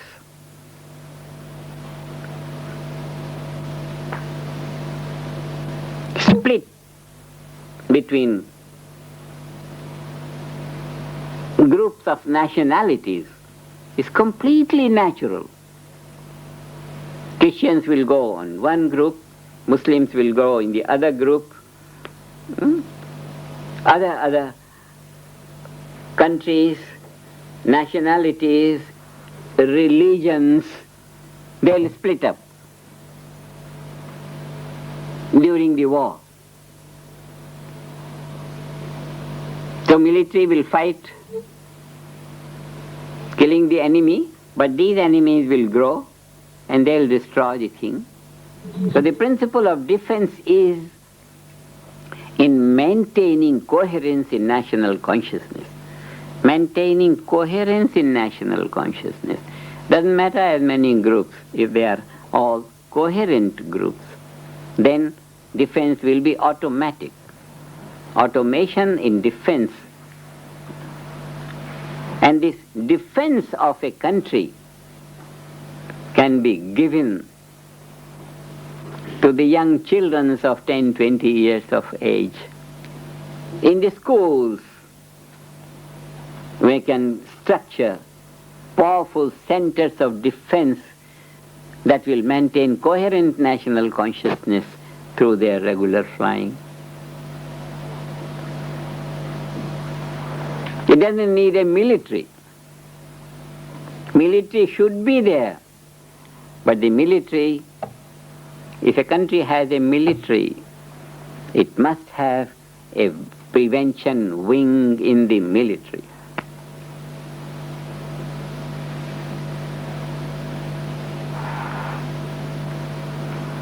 This is our program to create every country invincible.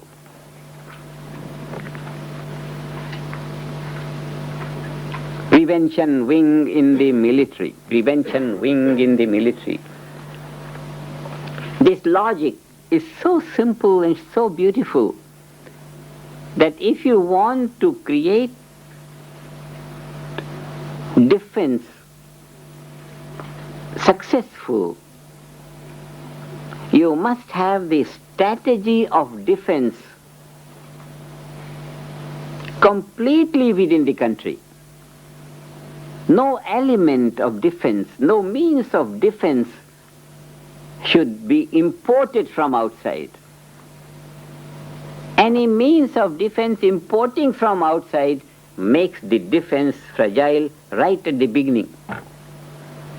Armed arms from this country or that country or that country. You can bring arms thinking that you should have more arms, but when you are invaded, those who are providing arms to you will provide arms to the other people, and they will be behind the forces that we put you down. The purposeful philosophy of defense will be that every aspect that will construct defense should be national. Every aspect of defense, in principle, in practice, in program, in weapons, in whatever, it must be a national product. Defense must be in the hands of the nation. It must be a custody of the people of the nation. And if it is dependent on anything that is outside, the country is fooling around. You cannot have defense. Defense, these are the absolute principles of defense.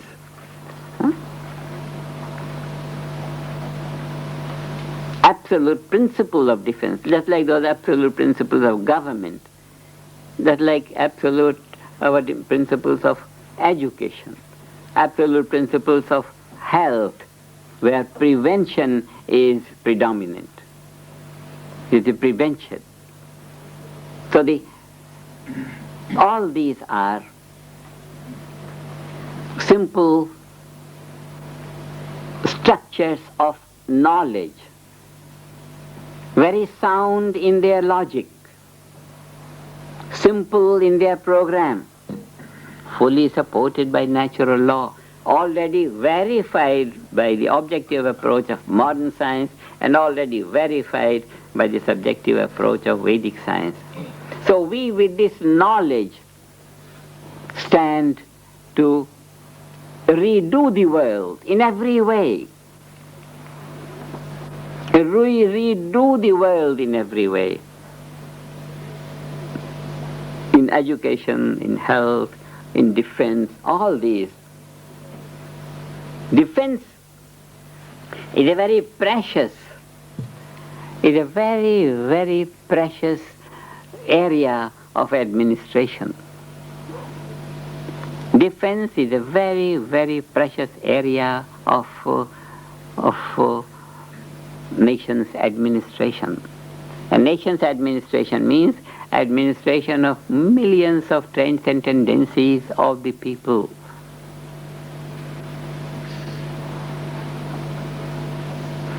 Where we have the seat of this invincible defense in our philosophy, in our program, where we have this, we know Ved is what? In what way we want to define? Ved is invincible, is eternal. With all the variations of its gaps and words and all that, with all its sequential flow, it's simultaneous also, simultaneity. It's an eternal structure. In this eternal structure of pure knowledge is the element of absolute defense. Nothing can get into this structure of Ved and destroy it. It's transcendental. It's on that level where nothing can beat it down. So the natural law is on that level, which no one can disturb, which no one can reach.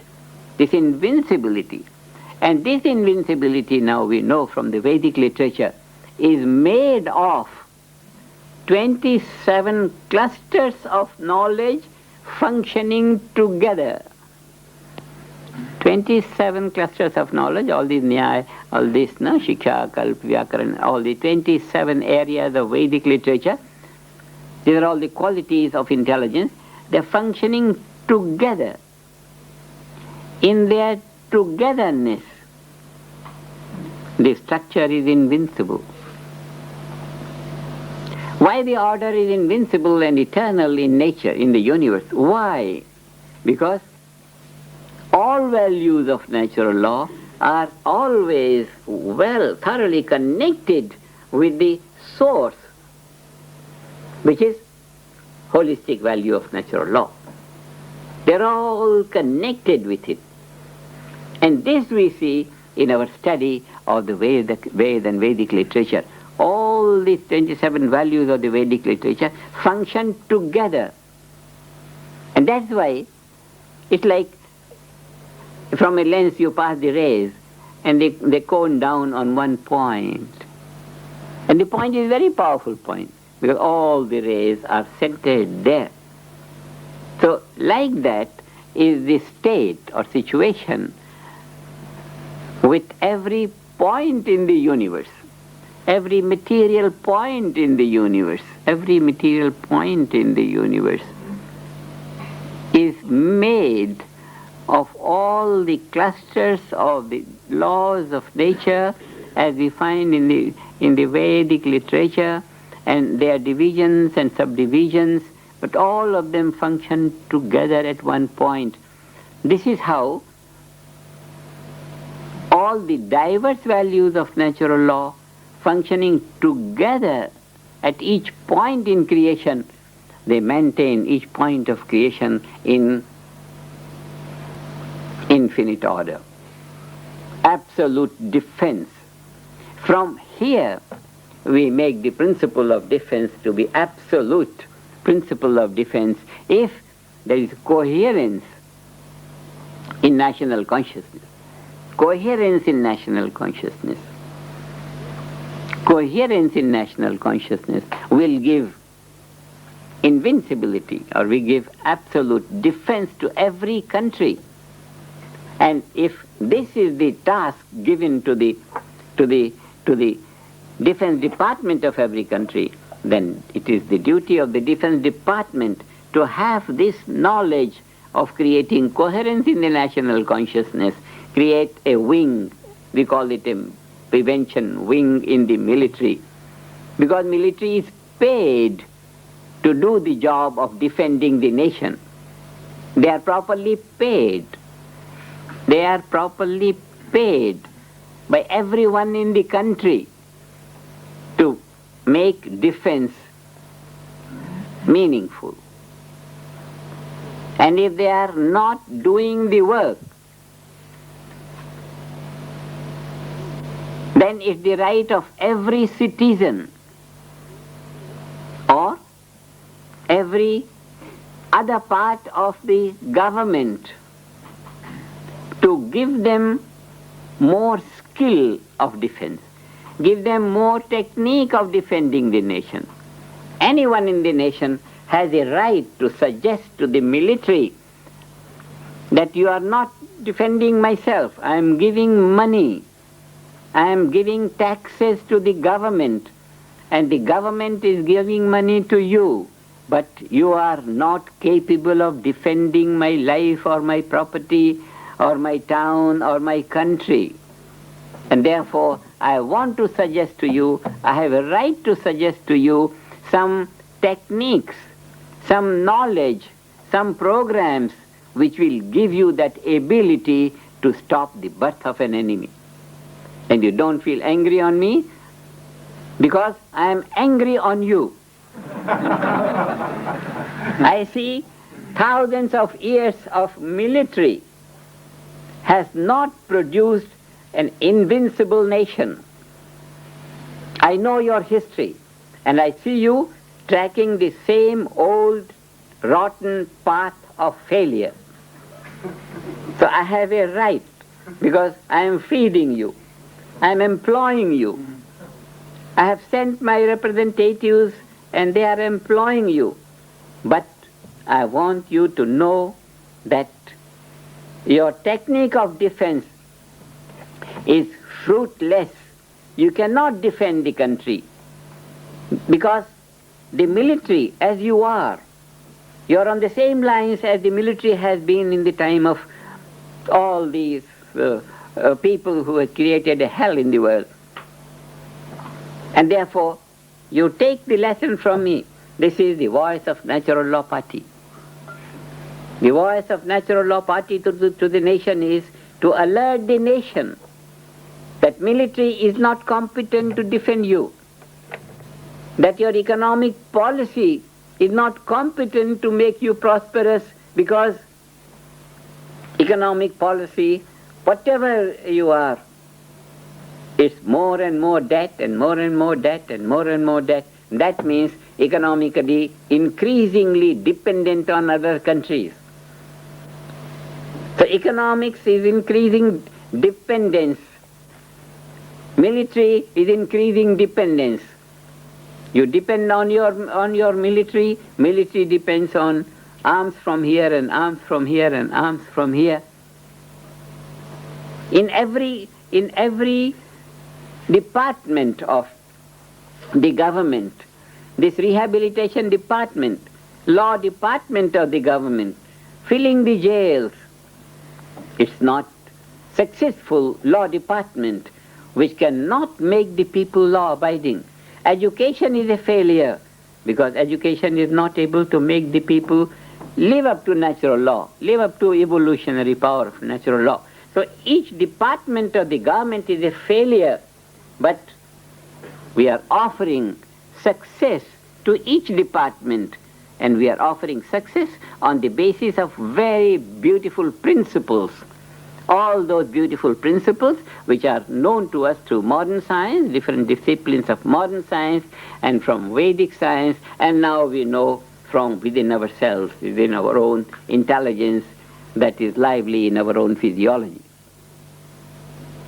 So everyone in every country has a right to demand from the military a new kind of training. 1 or 2% of the military.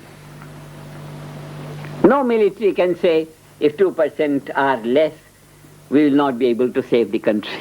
100% they are, maybe 10,000 or 20,000, 100%. But if they become 98%, they can't say that, oh, then don't ask us to defend the nation because you don't give us 100% military power. So no, nobody will ask. So we are asking a very insignificant part of military, 1%, 2%, and then we want to train them. With authority now we want to ask them. We want to ask them on authority on 2 levels, that we have the ability to train them. So much scientific research that we have the ability to train the military to stop the birth of an enemy, and military doesn't have the ability to protect the nation. It has only the ability to just meet the enemy on the border.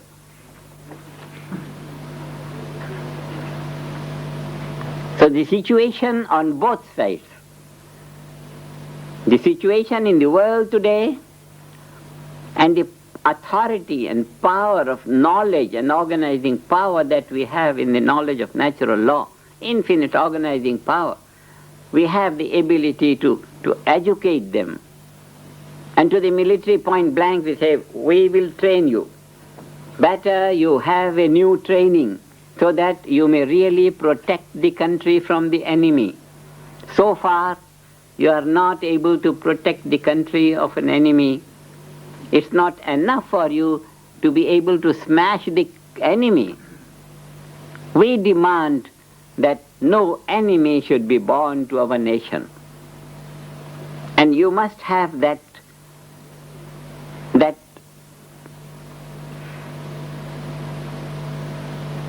philosophy of defense. You must have that program of defense that you would not allow the country to grow, the enemy to grow. Any one man begins to raise this voice and he goes around here and there and tells the people that military is useless, military is useless, military is useless.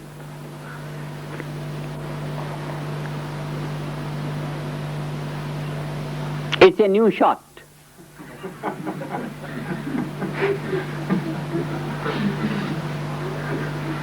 Because of the reality from our side. We have that knowledge. We can stop the birth of an enemy. We create field effect. And we change the mind of an enemy. Wherever he may be, 100 years, 100 kilometer away or million kilometer away. We know to amend the stars, Shani and Rahu and here and there, where millions of miles away. We know how to handle them, how to put them proper in order that they don't injure our life. That enormous power of Jyotish, This is what we are going to promote in all our Vedic universities, Ayurvedic universities and all. But talking of defense, this defense is a very lively area for us. It's a very lively area to challenge the military directly, tell them they can be very good.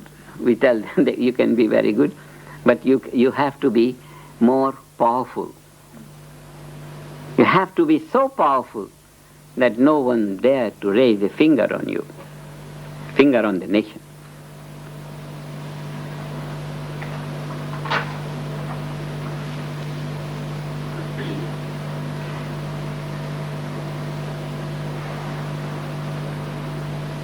I have not yet come out with the knowledge of Dhanurved.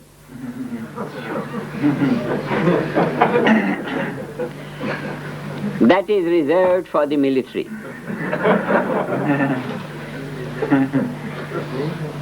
The knowledge of Dhanurved.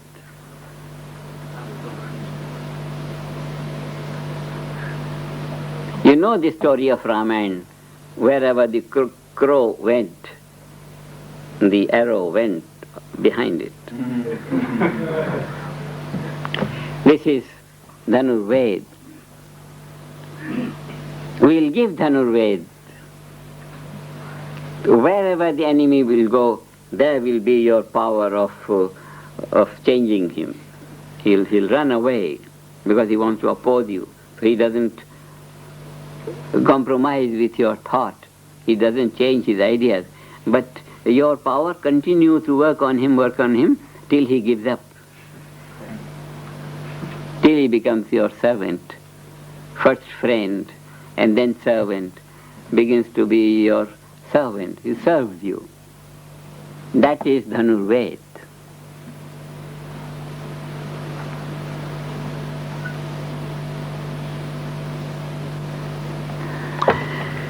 So the government that we are going to establish will be the government invincible. This is one feature of the government of nature. Infinite freedom it will enjoy. Because we see the administration of nature. Galaxies moving terrifically in the empty space and all. In their joyfulness they move around this. But they move around in the joyfulness, in all directions, circling everything like that, no corners.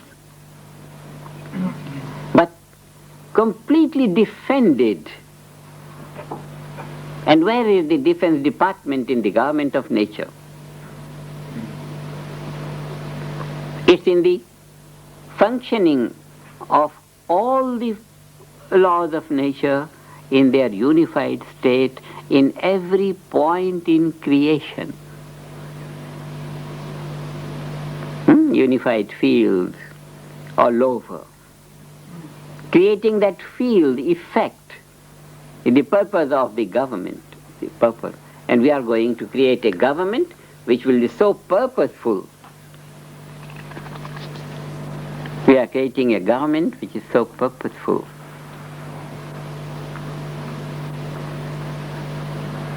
Only we should do quickly.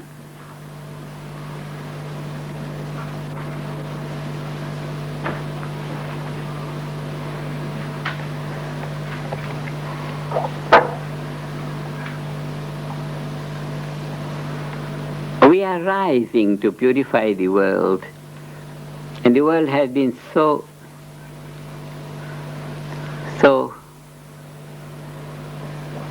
stuck up with unwanted principles, unwanted programs, the whole world. So we are rising to cure the whole thing.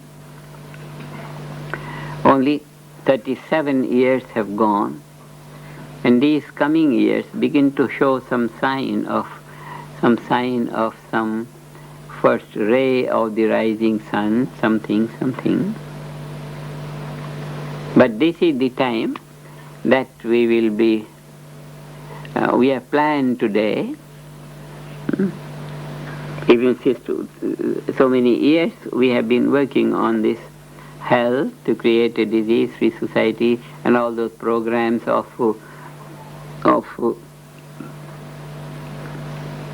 teaching this pulse reading to all the people and adjusting the pulse if it is not very right on this. Only we are taking the government to Purusha level, and about the program of Purusha we will see. Purusha program will be to open these, first secure their own morning and evening programs, and many people who may have come from outside, they pose to be Purusha, but internally they are not Purusha. All the Purushas should put them all out and have their very secured and neat and clean groups of Purusha, and you will be able to create those pockets of capitals of natural law, and you will succeed in creating invincible nation, full of all possibilities, because this is an internal thing. Purusha life is internal, where that unmanifest Anyonya Bhav, there is the field of Purusha, and no one can pose it, and once it is there, no one can take it out. Therefore, the Purusha have to be completely on their Purusha ideal of life, that morning and evening they have their program. During their recreation time, they have some program of all this knowledge, and this now to have some inspiring moves in the society, here, there and everywhere.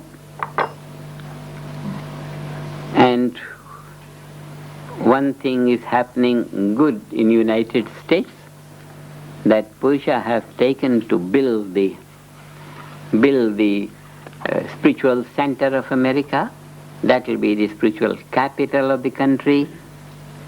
The political capital will work whatever they are working, but we will have a complementary capital of the country based on natural law. And once this capital keeps on producing more and more integrated state of national consciousness, the same government will be functioning more coherently and more coherently and more coherently, and the whole shift from this upsetting government to this settled government, this shift will be completely automatic and will be completely natural. This is how we will be studying the process of transformation from this state to that state, from man-made law to natural law. We are on that journey to move the eternity in every phase of futility, in every phase of change. We are inspiring immortality,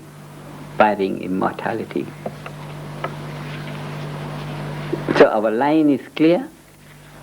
What we have to do, we have well planned today at the feet of Gurudev. Today was the day of Gurudev in our total awareness. And we saw what we have been doing all these 27 years, and now we have this thing to accomplish.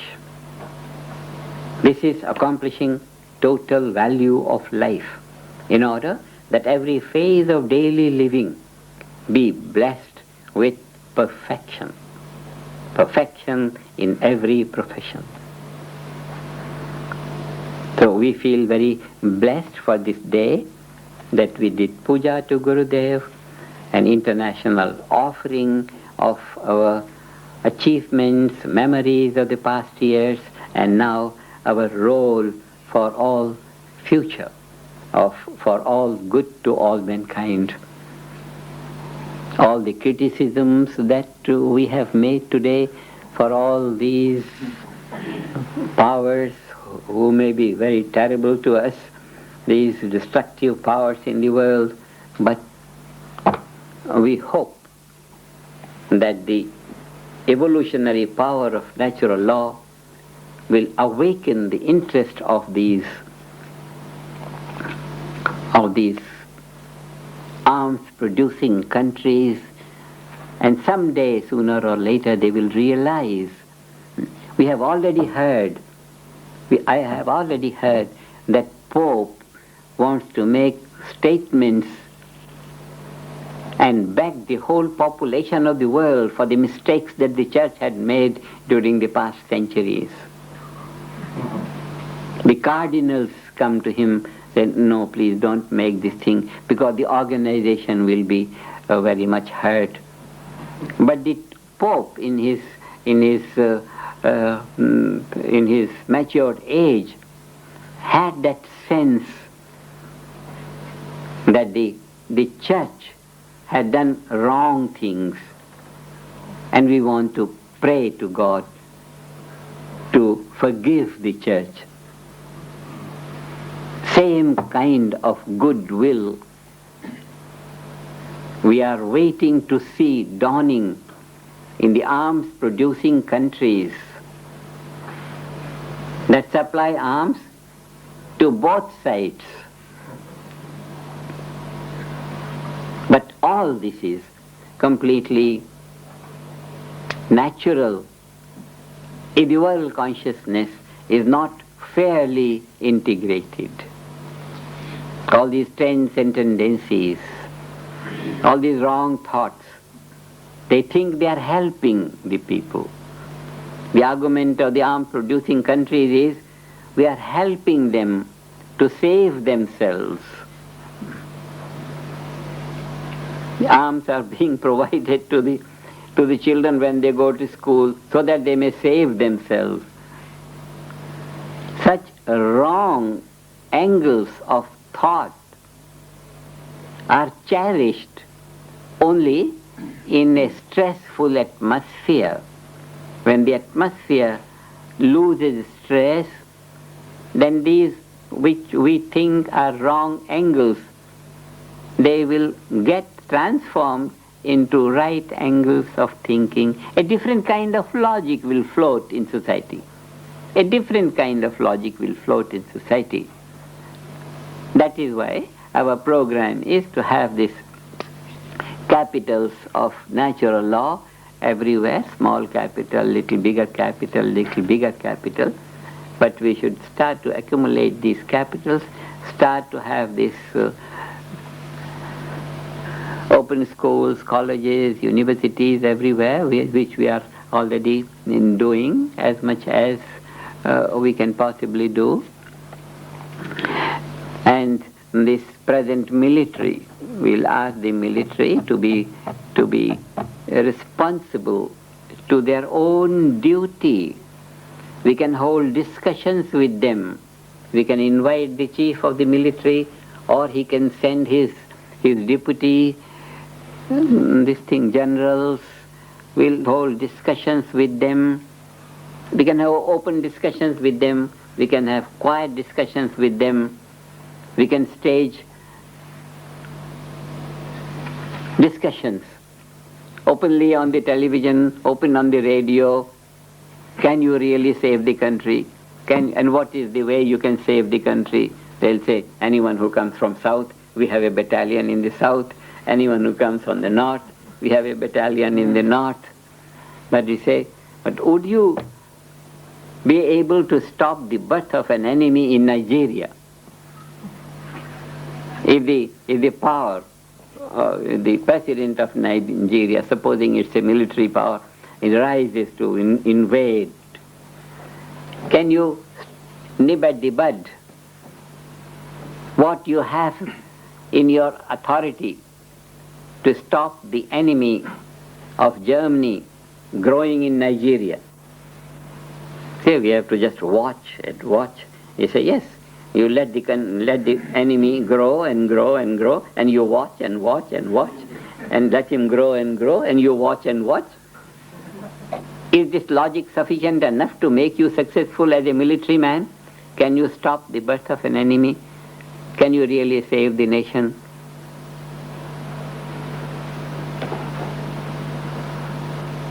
We can hold completely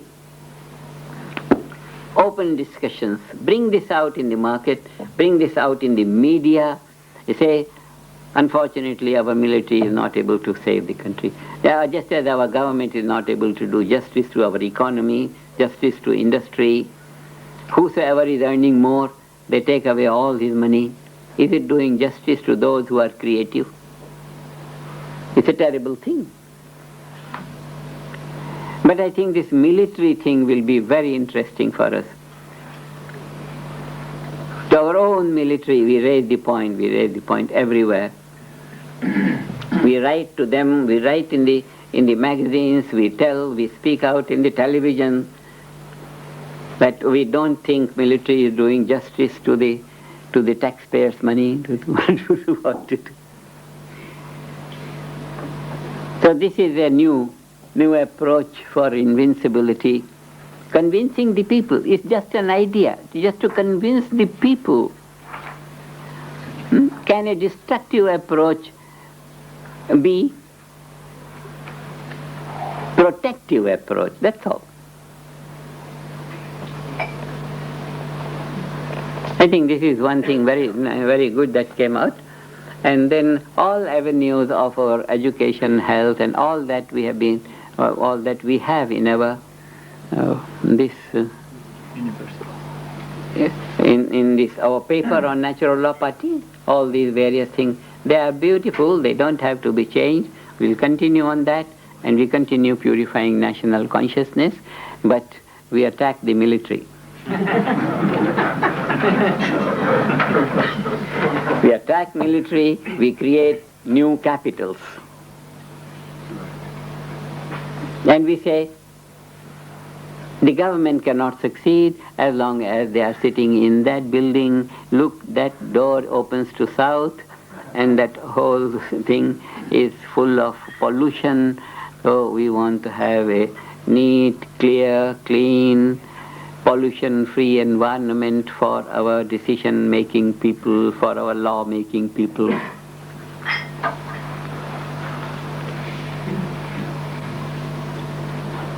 Any area left out to attack?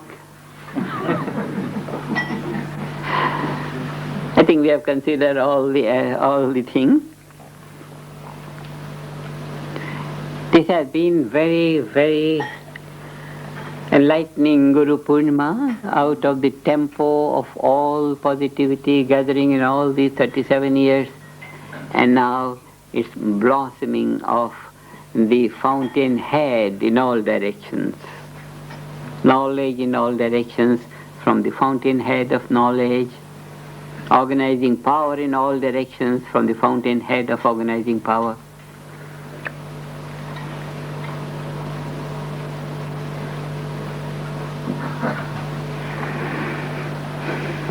Now I think we'll go on.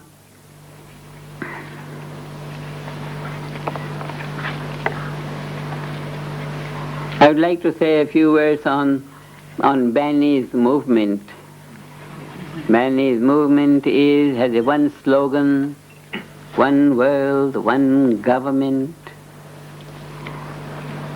And Benny has informed all the Israeli people in the world that Israel has been a country Israelis have been a community, a race, which had always depended on this country or that country and this country or that country throughout the 6,000-year-old history of Israel.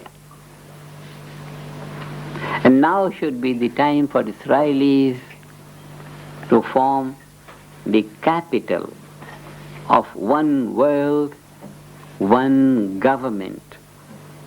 As long as there will be many governments in one world, Israel will continue to depend, to lean on one government today, other government tomorrow, next government this, and third government is this. And Israelis will be making meetings of compromises here, there, and everywhere on earth and in heaven with all other countries. And this phase of Israeli life requires a more stable base of life, so that the Israelis stand on their own feet, and it will be possible when we have a capital of one world, one government. It's the same extension of one party ruling the world. Natural law party ruling the world means one law administering the whole world. And this is a phenomenon already taking place in the world. Life is actually governed by natural law. One is born, one grows and becomes old and all that. But this is all, this is all natural law, natural law. What natural law does? It some money change here and there. And this, but actual administrator of life is natural law. But there is no capital of that. It's not honored on earth. It's not honored in human society. So we want to create a capital of one world, one government, and Benny has proposed to the people to build it in Israel. So this is one country, one country. But and the whole history of the country demands. And Israelis are a very proud race, very active race. Wherever they are very wealthy. That means they are very creative people. But with all these talents, they depend on this country today and that country tomorrow and third country tomorrow. All the time, a kind of football of situations and circumstances, year after year, decade after decade, century after century. And this is the situation with every country, whatever, every country. And in his appeal to the Israeli nations, this Benny has made an appeal to the Arab world, that now Israelis are taking recourse to natural law. You please also do the same thing.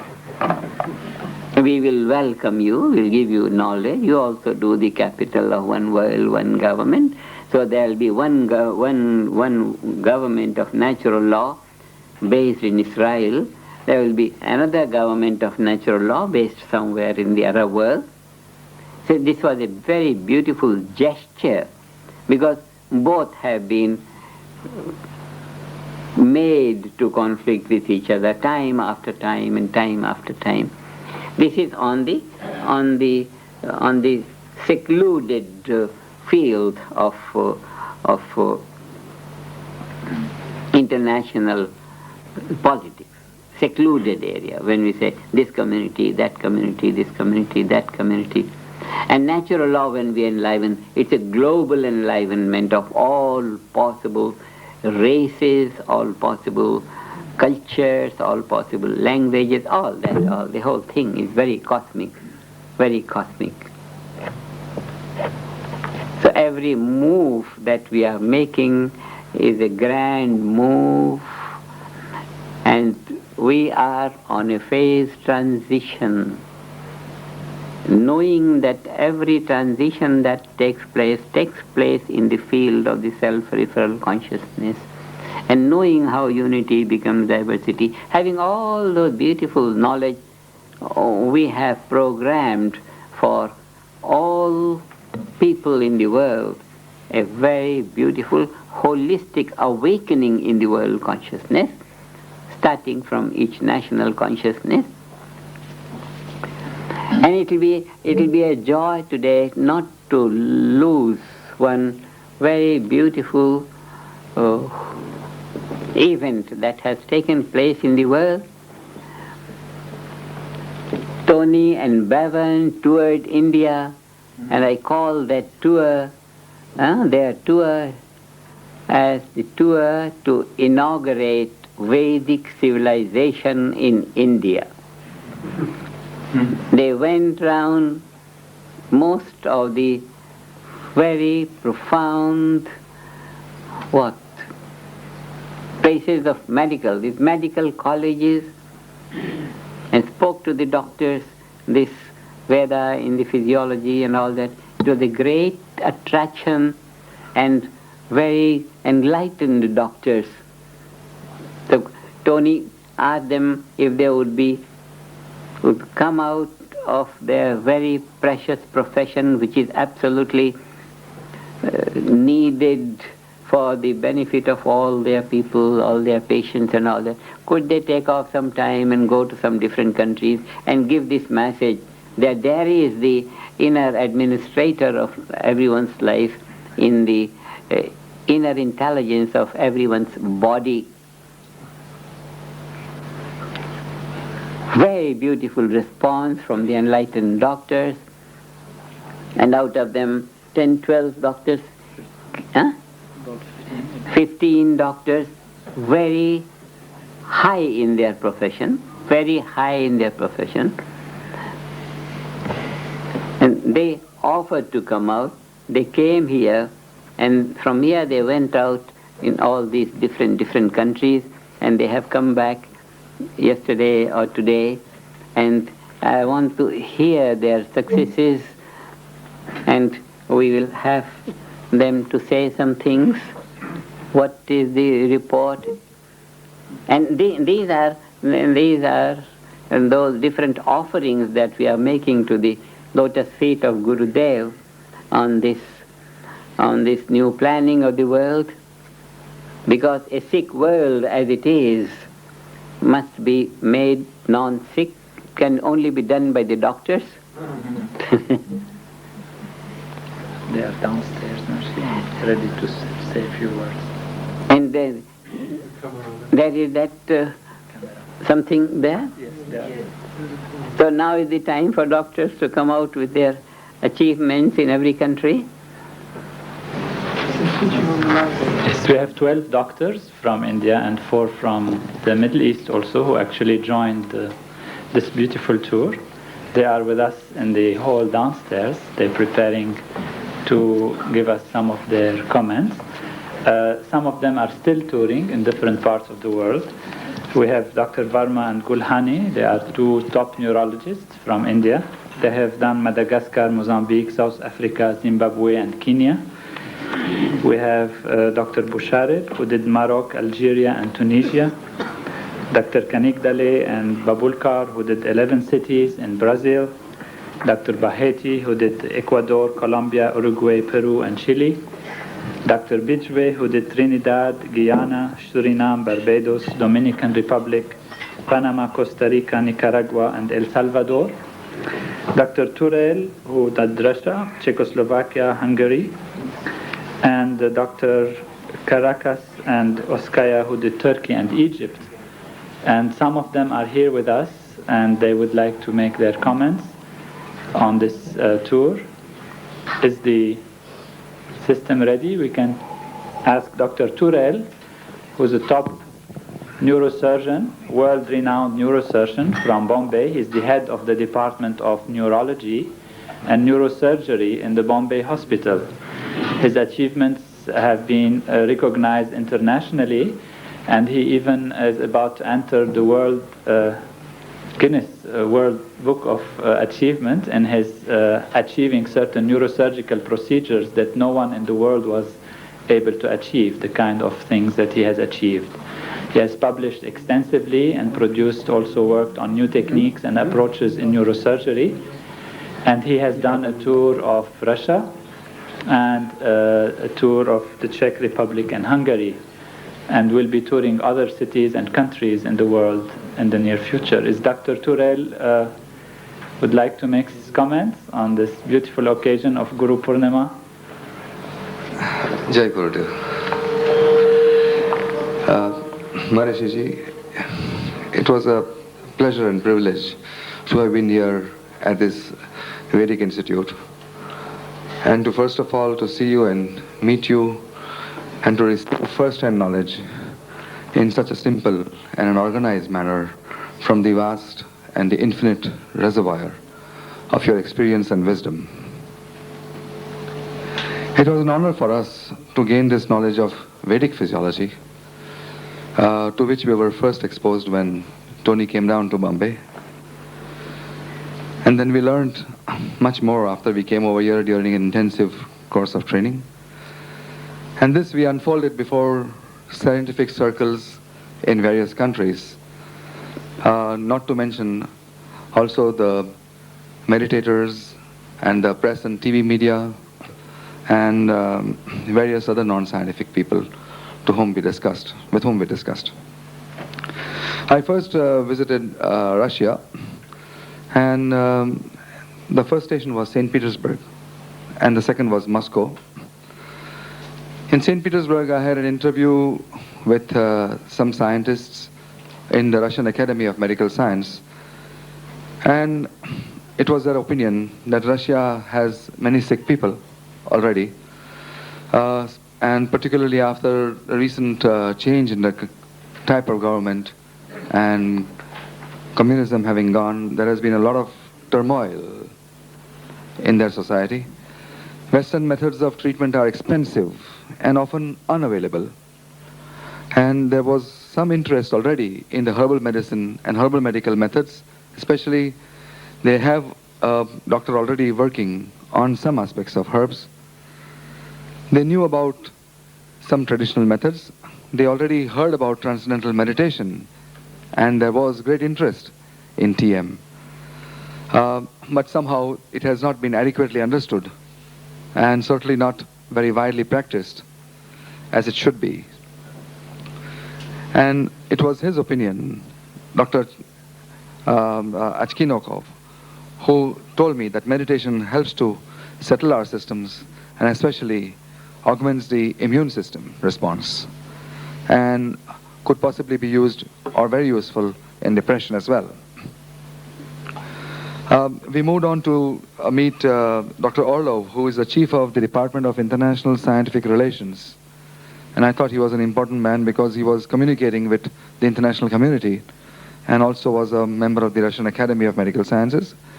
And he felt at that time when I visited that it was unfortunate, since it was summer and many people were out on vacation. But he's extremely eager that we make ourselves available to his audiences, which he will be very glad to organize once the summer is over.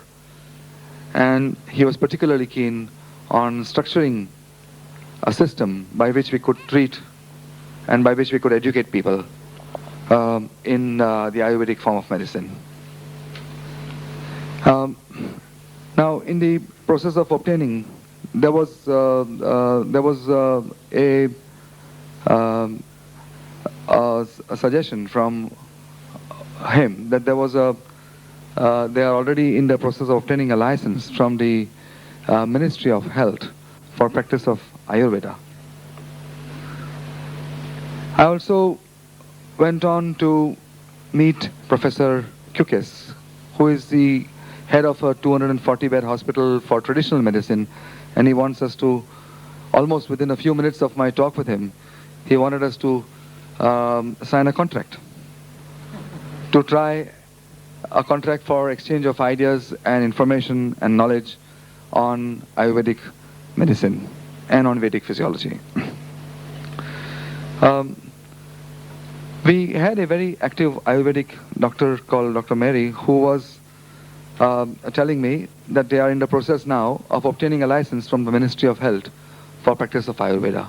So this is very much on the anvil, and we hope to have this in very near future. But Dr. Mary felt that there was a need to have a very active campaign for publicity for TM, that is for Transcendental Meditation, and for Ayurveda in the Russian language. They felt that now multinationals are all swooping onto the country, and advertising has become the password. And therefore advertising is very essential, and it should be done in every possible way, whether it is pamphlets, books, video cassettes, radio commentaries, television shows, or whatever. And particularly, being a language which is not understood by the rest of the world, we have to make it obligatory to do it in Russian. So a frequent, persistent, and a constant campaign, a hot campaign, to offer them our knowledge on Vedic physiology and on Ayurveda and all our subjects that are connected to it, I think is going to be extremely fruitful in my opinion. Because Russia is a huge country with a very vast potential. The people are very simple, I felt, and they are very open. And I think it is very essential to give them a kind of information on this. We should also offer them books in large libraries. Lenin Library is the largest library over there, and they also don't have some of these informations, and we are expected to give them books. Courses are expensive, they felt. The Russian people were not very wealthy, especially these poor people. And we already heard this very correct commentary of yours, where there is a very small group which are extremely rich, and there is a very large group which is unemployed now. And during communism there was no unemployment, but now there is unemployment. And I think we should make use of these rich people. My only worry is that most of these rich people are possibly not the right class of society at the moment. But however, we should try to make use of these two types of people, the rich and the unemployed, and deliver a onslaught of our campaign. Even the doctors are not able to afford this kind of courses, and therefore in order to make them viable we need to have at least 50 to 100 pupils at a given time. So this is something we have to still work, but I suggested to them that we should tap large companies, multinationals which are now working on them, and to sponsor these kind of programs. And we have to look at the companies which are employing hundreds and thousands of workers, and we can offer them health programs so that workers of large companies can be looked after by our team or by our education, and then these very companies can sponsor our health programs. I don't expect drug pharmaceutical companies to come forward because these pharmaceuticals will be probably in competition with Ayurvedic medical treatment.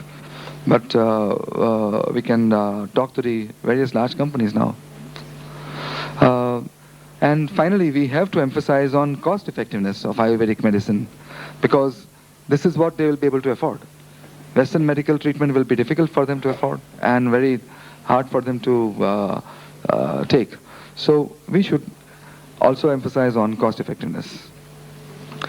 Finally, of course, I met some Purushas who have been working in Moscow, and they have met the Russian army and some generals in the army, or maybe some levels lower than the generals, and they told me that they have already been able to convince them with the idea of training some of the military brass, and they are now going to have in 5 different zones, east, west, north, south and central, battalions of soldiers who are going to be trained for transcendental meditation. And I think this is already a feather in our cap, and to your activities, Maharishi. Professor Lubinov, who has already worked extensively with our organization, was his usual effervescent and enthusiastic sort. And he, of course, explained to me his work in greater detail. and was also there to share the stage when I gave a talk to the meditators, some over 100 of them at one time. And he gave me particularly the findings of very swift recovery occurring after people who have been put on the TM program.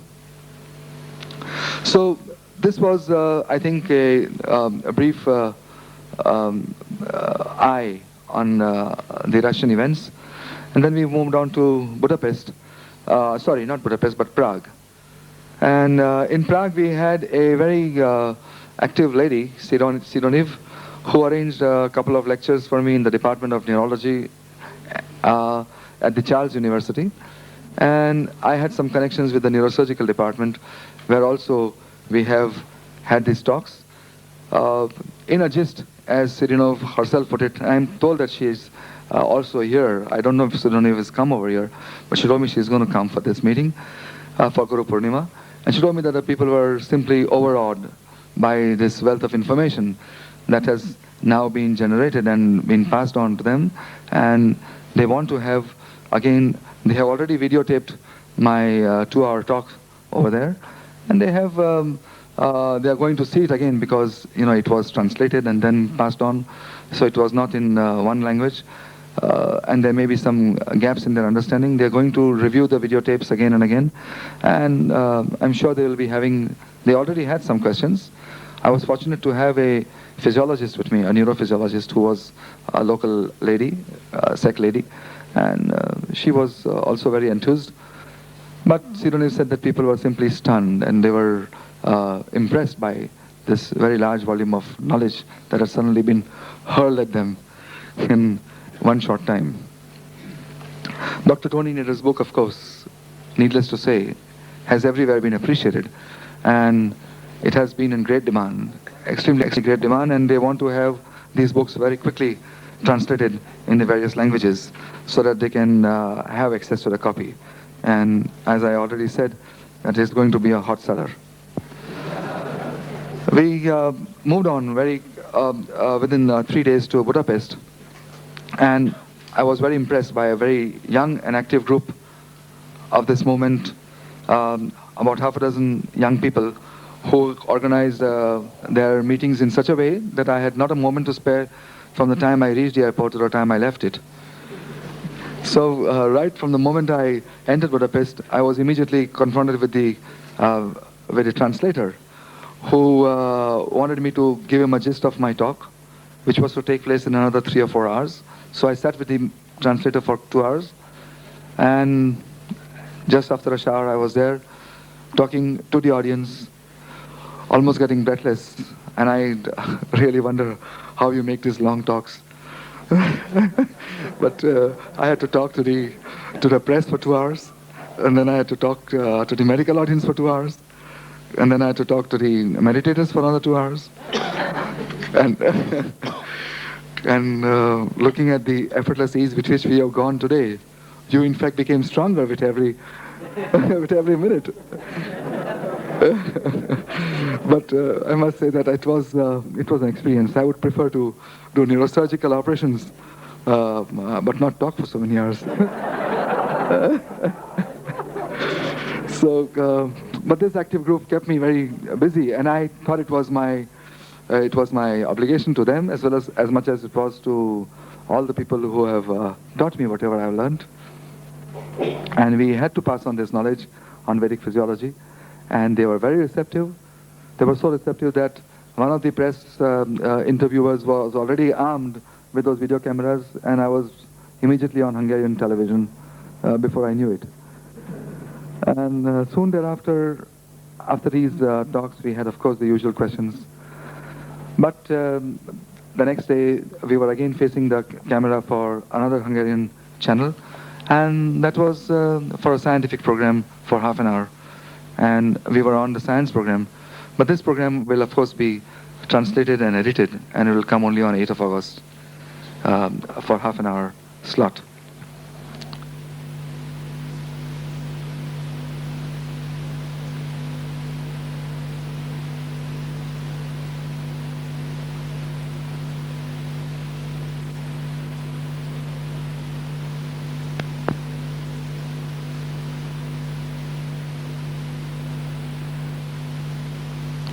I also, of course, met the Deputy Health Minister, who asked me many provocative questions on all these new ideas of Vedic physiology and how it's going to be applicable and how we are going to support the health system. Some of these questions have to be supported with some research papers that we have already had in our armamentarium, if I may use that word, and we are going to supply him with some of those. And he seems to be very open-minded, but quite aggressive, and I must answer his queries with the support of this literature. So, on the last day, that was yesterday morning, just before I took the plane at 8 o'clock, I had a meeting at 6 o'clock in the morning with the chief of the Department of Neurosurgery, because there was just no time to adjust any more meetings.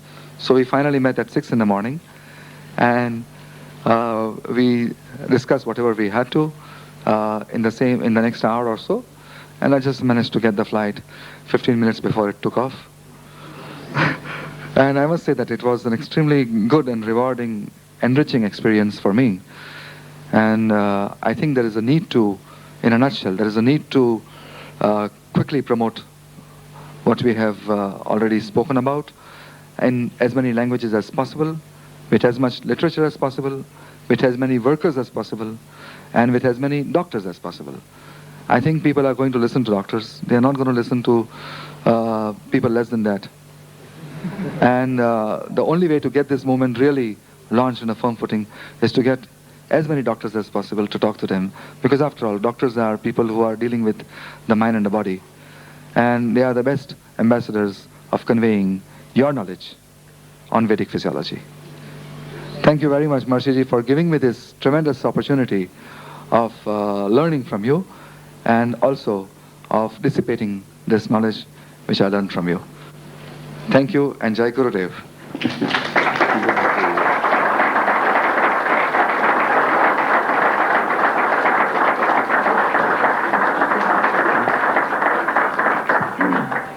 Thank you, Dr. Turel. I was also told that the health minister was hoping to meet you, but you had to come to Guru Purnima from Hungary. And Maharishi is making everyone a doctor because the Veda is in the human physiology, and he's teaching his governors to bring everyone to the source of all knowledge, which is the basis that maintains the entire physiology in perfect order.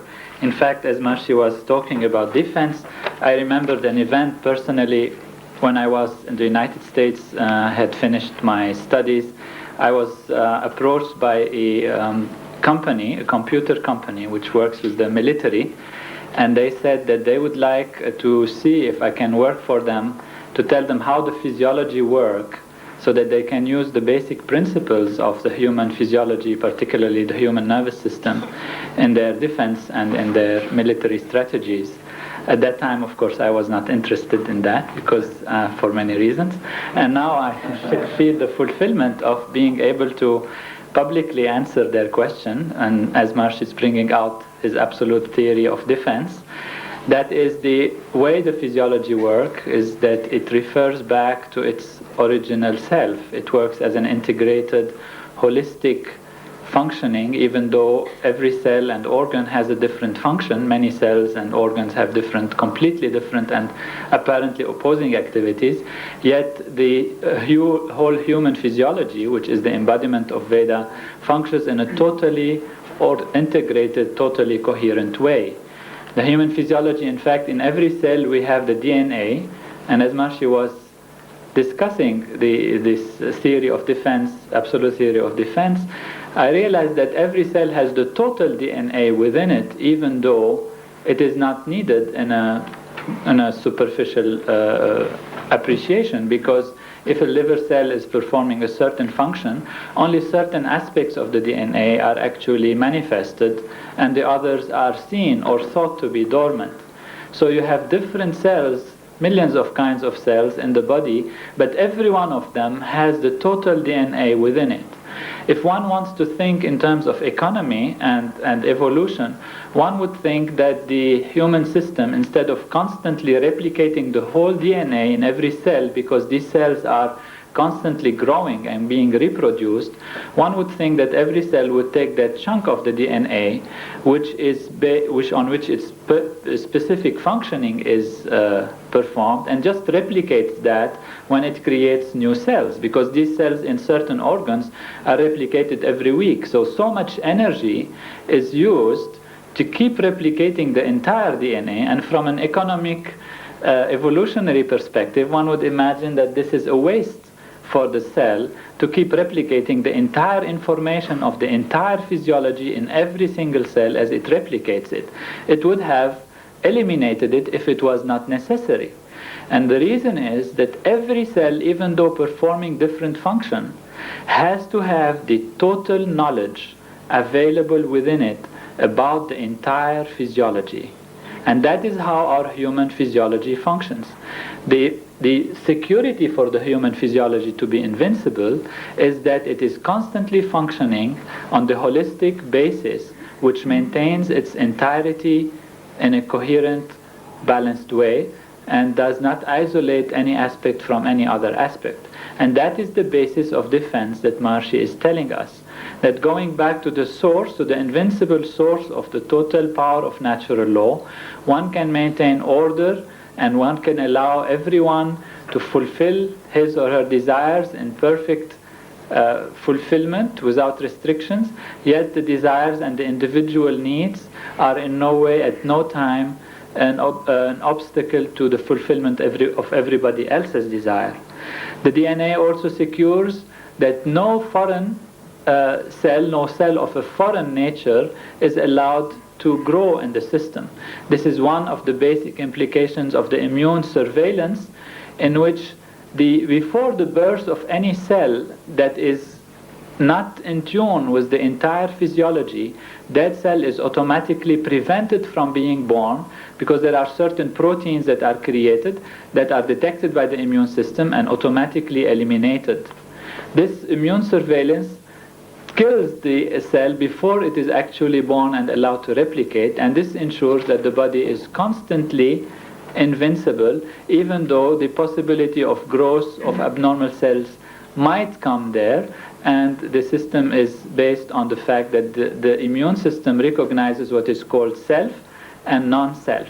So what is self is what is in tune with the human physiology and is allowed to grow, and what is non-self, and these are terms used by immunologists, scientific terms, what is non-self is not allowed to grow. Also, another principle is that if a cell does not respond to the entire functioning of the physiology, it immediately is destroyed. So if that comes as a second stage of if the immune surveillance for some weakness or some stress has been mixed up, and some cell has been allowed to grow but stops responding to the whole organism, it means it does not detect its specific functioning of all the entire functioning of the body, the immune system also destroys it. And that is based on a perfect biochemistry of the body, which means that biochemistry which allows continuous change on the basis of oneness, on non-change, on the basis of unity. So continuity within change is that basis for invincibility, also a principle of Maharishi's absolute theory of defense and offer to the world. And therefore the whole physiology is an expression in every way of Maharishi's offer to bring invincible defense for every nation. I'd like to ask the doctors who went to Brazil. We have two doctors who visited 11 cities in Brazil. Top neurosurgeon in Nagpur from India, the land of the Veda, Dr. Babulkar, who's a very accomplished neurosurgeon, now also starting a big center for diagnosis and treatment of disease, who is his associate, a colleague, Dr. Kanigdali, who is a top radiologist in Nagpur, to tell us briefly about their experience in Brazil. Dr. Babulkar. Jai Gurudev. Yes. It is a great pleasure and a fine opportunity of learning this new discovery of Dr. Tony Nader and the immense knowledge of Mahesh Yogi ji, Maharishi ji, that we young doctors got this opportunity to move various countries to deliver this knowledge. And in the same experience of Dr. Turel, which I am not going to repeat it, in addition I will tell that everywhere there was amazing response. Everybody was shocked to see this new discovery that Vedas within our body itself, and all 27 aspects of human physiology is coinciding with the 27 Veda and Vedic literature is one-to-one in structure and function.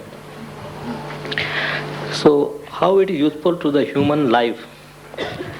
The self-consciousness or self-awareness of this knowledge to make realize that the human body is nothing but the aspiration of Ved and Vedic literature, and the natural law establishes itself.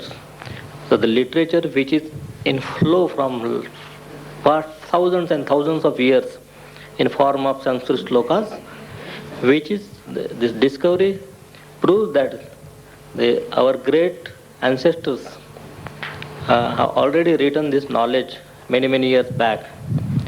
The people were asking and see how this knowledge we should apply to for the welfare of the human being. Transcendental meditations is one of the way, and realization of human is nothing but other human, and one human is not separate from the other human. That's why there should not be any difference between society and society, nation to nation, and ultimately there should be a one world or one universe, a sort of a natural law all over, and that way we can bring heaven on earth.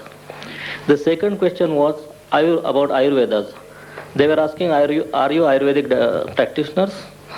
So even though we have little knowledge about that, we are allopathic or modern medicine practitioners, and they have great interest in practicing Ayurveda, but the books in Portuguese language were not available. Secondly, they want Ayurvedic teachers in each big city. We moved there about total 11 cities. So everywhere this was the question, and all the lectures were attended by doctor and non-doctors, meditators. Every city we met the state secretary of health, minister of health, or municipal corporation chief of health.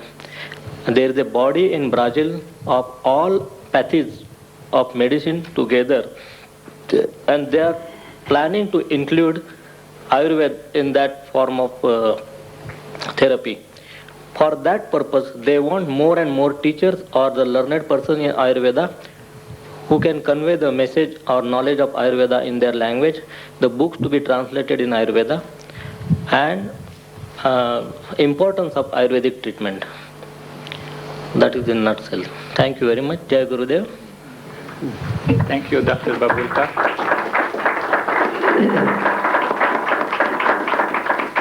Dr. Kanik Dale.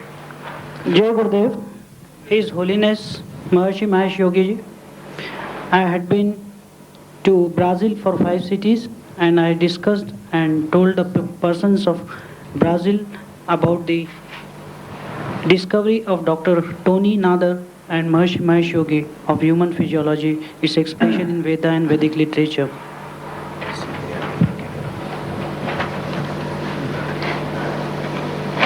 They were thrilled to know about this discovery, and they were telling us that this is a wonderful and fascinating discovery in human physiology.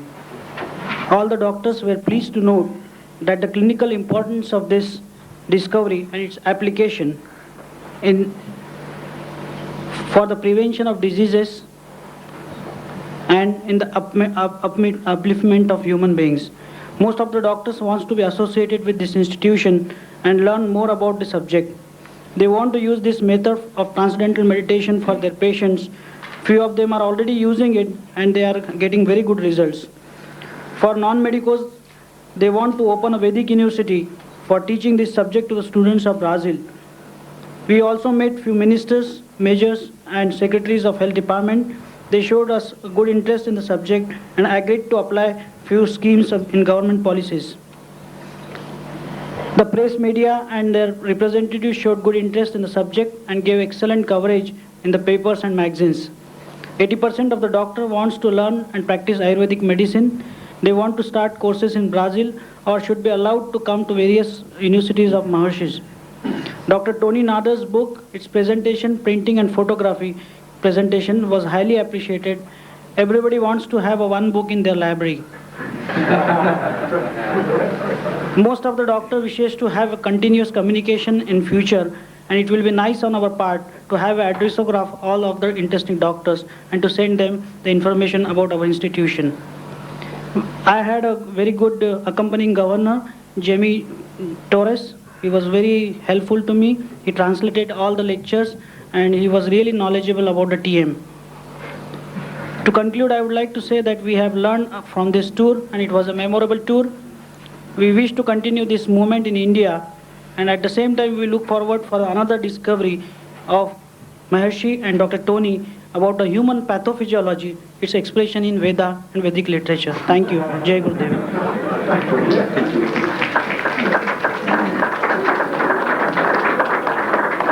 Thank you, Dr. Kanik Dale. Maharishi Ji has already explained to us very clearly that any action which is not in accordance with the laws of nature is the source of all disruption, problems, pain, and suffering, and the source of all pathology. Veda is a perfect science of life, and the flow and sequence of the Vedic sounds shows the perfect flow and sequence of natural law as it unfolds to create the entire universe. If in the human physiology any part of the body or any part of a society goes away from its source, starts behaving away from its basis without contact with the holistic source of life, then that part becomes a problem and finds pathology. So that is the pathologic problem, and we don't dwell too much on it, as Maharishi says. We just realize it's there because we don't want to fight the darkness. We can bring the second element, which is light, and from that perspective enliven the entire physiology and the entire universe to be a life of perfection and heaven on earth. I'd like to ask now Dr. Verma and Kulhani, who are two neurologists, top neurologists also from India, the land of the Veda, who have visited several countries, to tell us their brief also comments and experience in the different countries they have visited. Dr. Verma or Dr. Kulhani? Maharishi Ji, we visited Madagascar, Mozambique, Zimbabwe, South Africa and Kenya. Revelation of the discovery of Vedas and human physiology evoked rather a uniform response. People were both fascinated, impressed and inquisitive. They were keen to know more about it. People could perceive that this discovery is just the beginning of the dawn of enlightenment that will see no dusk. Tour concluded with the general opinion that Vedas and human physiology is that discovery which will dispel the darkness of ignorance in the medical sciences also, and will lead the world to freedom from disease and suffering. And I, Dr. Ajit Verma and Dr. Kulhani, thank you for the opportunity given to us to take this message to the world. Jai Gurudev. Thank you, Dr. Verma.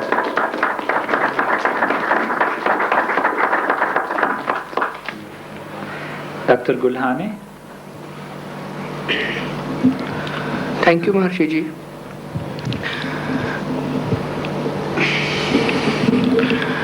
As Dr. Verma told about the various countries which we toured together, in South Africa we met quite top neurophysicians and professors of medicine, professors of pediatrics at Witwatersrand School of Medicine at Johannesburg and Pretoria School of Medicine. At both the places, the senior neurophysicians were amazed to see what Maharishi Ji and Dr. Tony Nader had described in the book of Vedic expression in human physiology. They were very desperate for the copies. They wanted to just see the copies. and even they were eager to know what will be the next step of study in the Vedic physiology. So we had to narrate them all the things, and even they were interested in having Ayurvedic universities over there. Similarly at Harare, where we had a long discussion with one of the medical practitioners, Dr. Patel, who is also a member of Health Ministry. He also is very eager to have a full-fledged Ayurvedic course and Ayurvedic university at Harare, and is awaiting for our replies and communication. Exactly similar response was obtained at Nairobi when we had a 1-hour discussion with the director of the medical hospitals at Nairobi. He was also, as a psychiatrist, he is practicing there. He is also very much interested in studying the Vedic literature further and its application to the human sufferings and how they can be lessened subsequently. And the other part of the story while concluding the tour was the effectiveness of Ayurvedic medical applications and practice of transcendental meditation in reducing especially the health costs, the cost of the hospitals, the medicine and all that. Even in South Africa, since the government has changed and new government has made the health cost absolutely negligible or free to all the people in the country, their budgets for health has been rising tremendously. So even they are planning to give a province to Ayurvedic people for a particular period of time to prove that how by a 5-point program the health cost can be reduced less than 50%. In that matter, we had a discussion with Dr. Maharaj, who is the Deputy Minister of Health for Durban province in the same regards. I think it's enough. Thank you, Maharishi.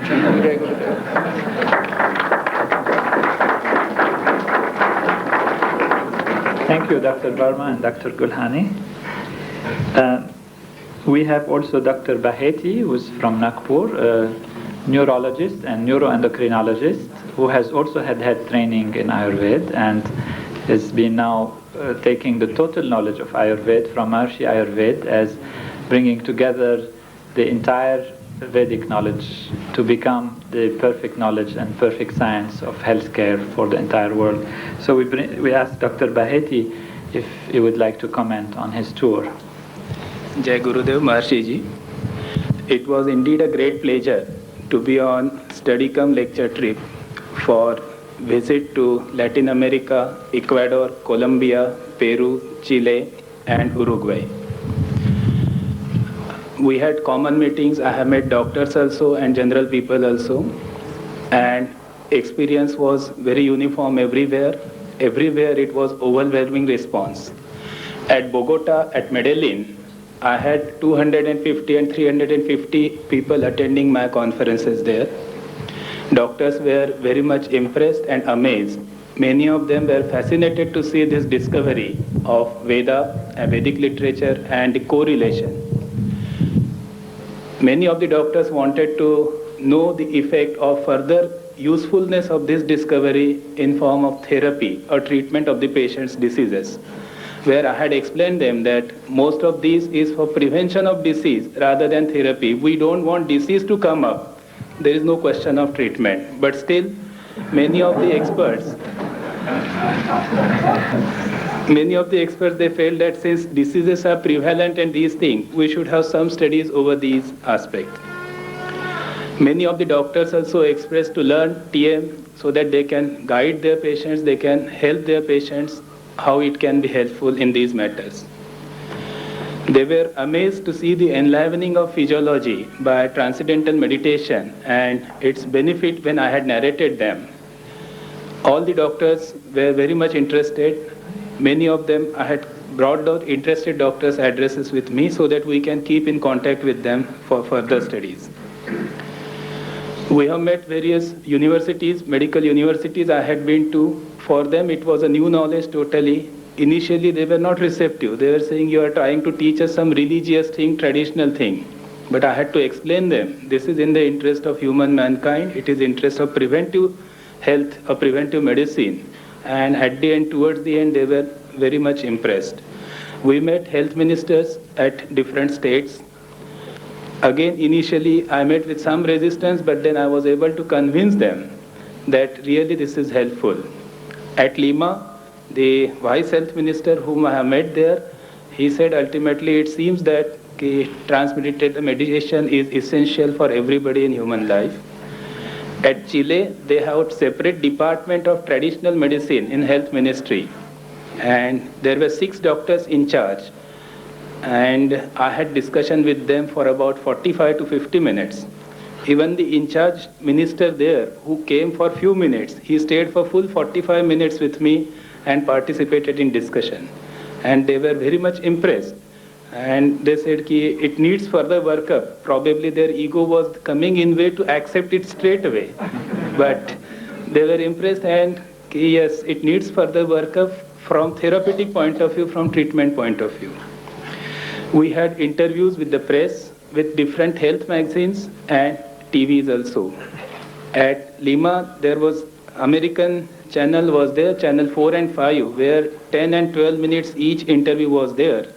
I didn't know it was the live relay. I was told later on when I asked when it will be relayed, and they said it is already over. So there was no means I could not see how was on a TV, like a TV star.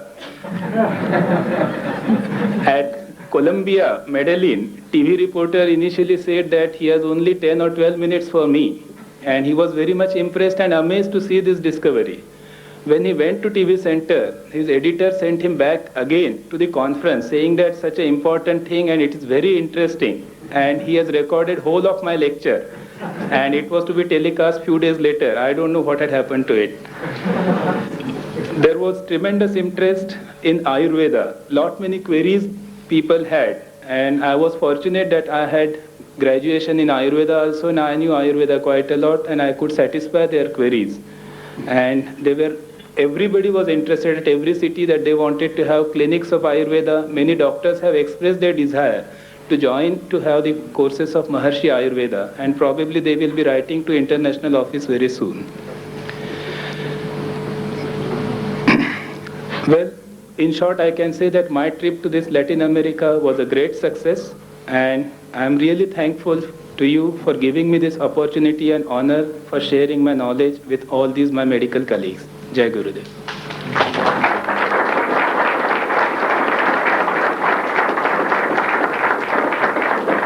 Thank you, Dr. Baheti, and congratulations on your success. From India, the land of the Veda, we have also Dr. Bijwe. He's not with us now because his success has made him to stay, and they want him to stay in different countries of the Central America and Latin America. He has met top-level government officials, prime ministers, health ministers, presidents, and he will be reporting to us. He has been reporting from there about great success and enthusiasm for the knowledge that Maharishi is bringing to the world and the discovery of Veda and the human physiology. Joining our doctors from India who have now gone around the world based on their desire to play their Vedic role, their real Vedic role, and now telling to us that Veda is universal, that Veda is everywhere and is being accepted and welcome everywhere. We have also from Algeria, Dr. Boucharib, a doctor in the top hospital in Algeria, and she has a teaching position, and she's an anesthesiologist. She has visited Morocco, Algeria, and Tunisia. Dr. Boucharib, would you please share with us your experiences?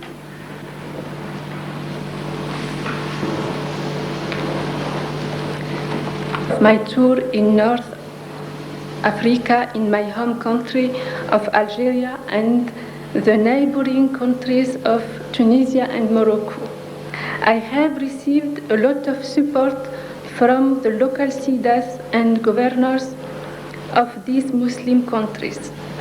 The conferences that were organized were well attended even in these times of holidays and great heat.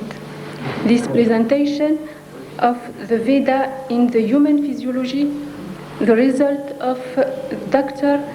Tony Snyder's work, inspired by Maharishi Mahesh Yogi, has awakened a clear interest. This was obvious from the questions and discussion as well as from the documentation that was requested about the discovery. We were asked to organize another series of conferences in the fall so that the other doctors and students may benefit from the knowledge as well. Projects for opening Maharishi Ayurvedic clinics have also emerged, along with a substantial demand for more transcendental meditation and for organizing Ayurveda courses for physicians. I will end by conveying the heartfelt gratitude of the Siddhas and meditators for the knowledge that Maharishi Mahesh Yogi sent to them. Jai Gurudev.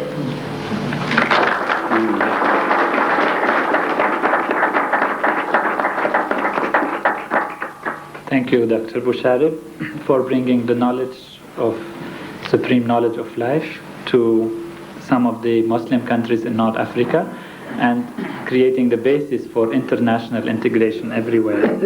We also have from Turkey Dr. Karakas and Dr. Oskaya, top physicians also in their areas, and that have joined with this program and have traveled to Turkey and Egypt to bring the knowledge in also more Muslim countries. Would you like to share with us your experiences? Yes. Dear Maharishi, it's a great pleasure to give information about our tour in Middle East, in my native country Turkey and Egypt. During our tour, we met many professors of physiology, and in response to this new knowledge, the discovery of Ved and Vedic literature in human physiology, it was very good, and they were very much impressed with this perfect correlation between Vedic literature and human physiology. And some of them are looking forward to attend more advanced seminars and courses about this subject. And our message that the practical application of this knowledge will create a disease-free, problem-free society is received very well. I would like to express our gratitude to you for giving us this opportunity. Jai Gurudev.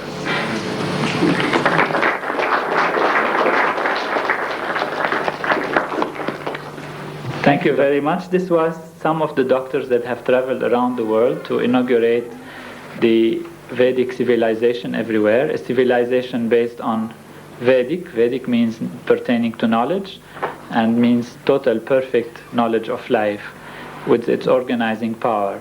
And this is the basis for creating a disease-free society also, and the basis for national integration everywhere and international integration everywhere around the world. And at this auspicious day of Guru Purnima, we offer this at the feet of Gurudev and Maharishi Ji. Jai Gurudev.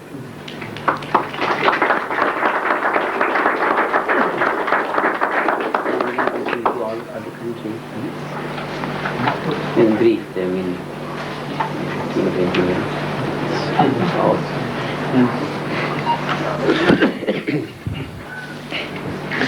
Jai Gurudev. So we're now connected by telephone to the Golden Domes at Maharishi International University, to American and Canadian Thousand-Headed Mother Divine, to Thousand-Headed Purusha teams at Maharishi Vedic universities around the United States and in the Golden Domes, to the founders of the movement in North America, and also to a number of other nations, to South Africa, Israel, Greece, Holland, France, Italy, Great Britain, Switzerland, Croatia, Sweden, Denmark, New Zealand, Spain, Yugoslavia, Brazil, Finland, and Iceland. Jai Gurudev. Today, Maharishi has been celebrating here at Maharishi Vedic University in the Netherlands this beautiful day of Guru Purnima, this great festival of the full moon, when we honor and adore and celebrate the holy tradition of masters whose pure knowledge is bringing heaven on earth to this world. Through the greatest in the line of masters, His Holiness Maharishi Mahesh Yogi, who is giving this pure knowledge to the whole world and has been doing so for 37 years and creating waves of heavenly life for all humanity. The celebration began today with the recitation of the primordial sounds of the total potential of natural law, the sounds of Rig Ved, Samved, Yajurved, and Atharved. And immediately after those primordial sounds thrilled the atmosphere, everyone here at Maharishi Vedic University in Holland, throughout all the different parts of the building, all were doing puja together with Maharishi. And the whole house was ringing with the mantras of puja. Maharishi said, in having performed puja, that having enlivened the totality of pure knowledge in puja to Gurudev, we want to bask in the waves of puja during the past 37 years.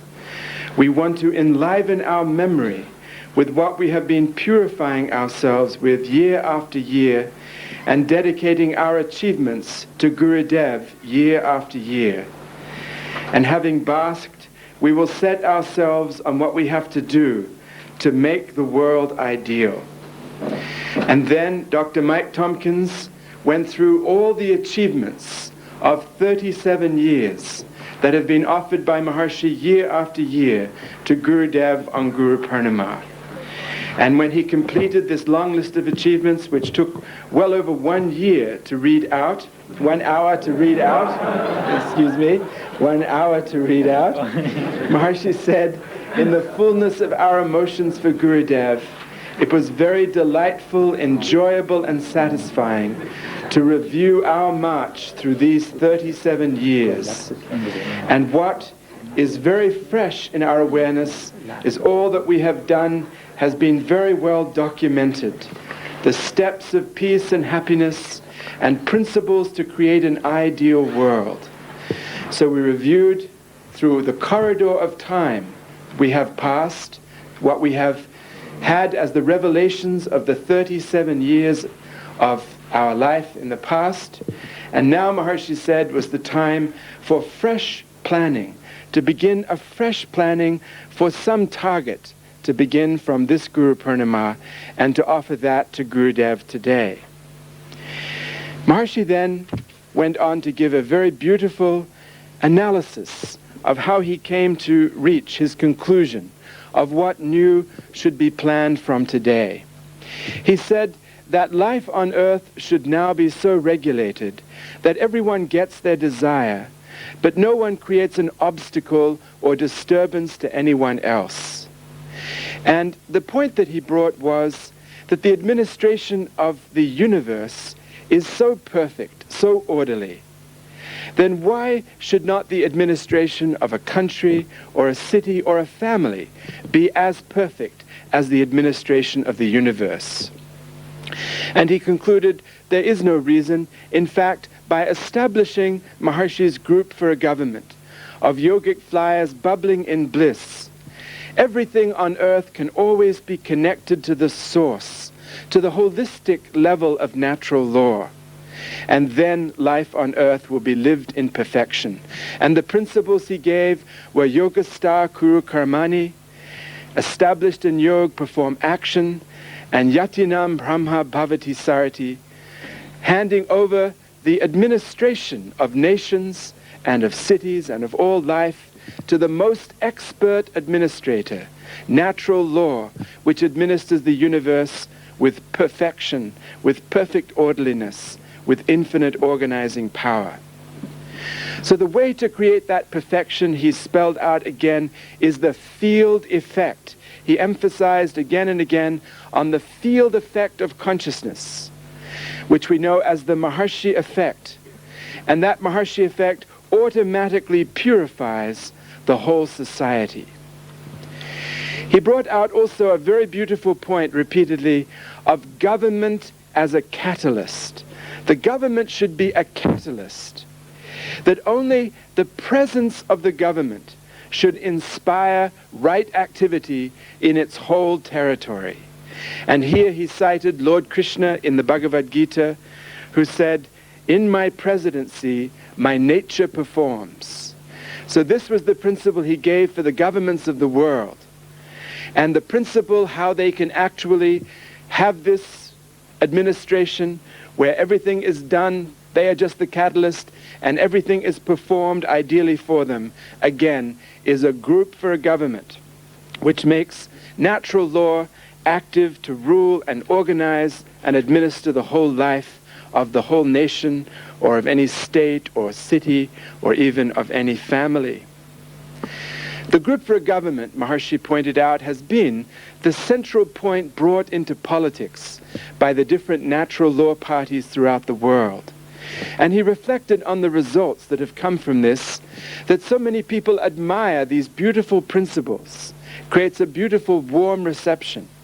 Yet these parties are not voted. And Maharishi said, this points out that our principle is proven, that governments are the innocent mirror of the collective consciousness. And so the MPs, the members of parliament in each country, they may be very good people, but once they enter parliament, they come in the grip of the collective consciousness. If 10 million are in the country, then the member of parliament is just the reflection of the stress of the 10 million. And the life of the government is a very stressed life. Everybody gets the government they deserve, Maharishi said, and that government with stressed collective consciousness is a money-based administration utilizing man-made laws and constitutions which are always a failure because those are made from the level of human limitations and human concepts and human intellect. Because of this principle of Maharishi's absolute theory of government, that governments are the innocent mirror of the collective consciousness, the whole current political system is a complete failure. And even though the government is changing every 4 years, after 6 months of a new government, everyone is attacking and saying that this government is a failure again. So this made it clear again, the only thing that will change this disastrous situation on the level of government is the creation of the group for a government which brings with it automation in administration. This, Maharishi said, will be the feature, is the feature of our post-industrial society. Automation in administration, created by a group for a government, bringing administration through natural law to the whole nation and to the whole world. This is also, he pointed out many times during the talk, connected to this fundamental of quantum cosmology, of bringing the individual wave function of the individual people and individual nations on the level of the wave function of the universe. And here he spoke of connecting the individual to that source, the realm where all the wave functions of the whole universe are transformed.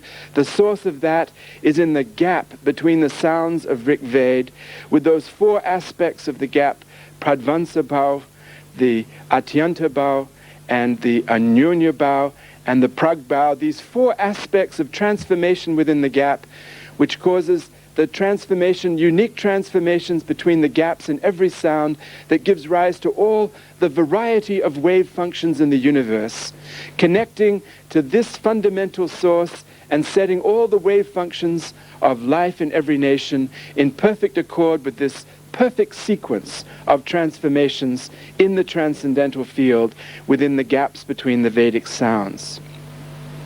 So this was Maharishi's conclusion, that group for a government is the key. Yogic flyers bubbling in bliss is the key for every government and for all the people on this earth. And he commented the really great evidence that he had seen in the power of this in, first of all, the dissolution of the rivalry of the superpowers, and secondly, in the fact that in Germany in recent months there has been a dramatic transformation towards very positive publicity and appreciation of natural law, of yogic flying, and of all the higher noble values of Maharishi's knowledge that he has given to the world. So Maharishi then concluded what to do. And he concluded that this channel of people enlivening everywhere in the world natural law in the field, muddy world of politics, is a good angle to continue. But in addition to that approach, there should be a second wave of approach on the level of educating the population. And for this, he gave two angles of educating the population.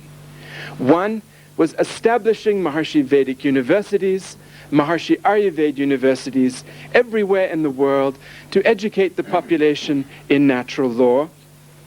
And also now to create schools for the little children to also rise in these values of natural law, because everywhere there is a great desire for better schools for the children. And we can offer that, we can establish that.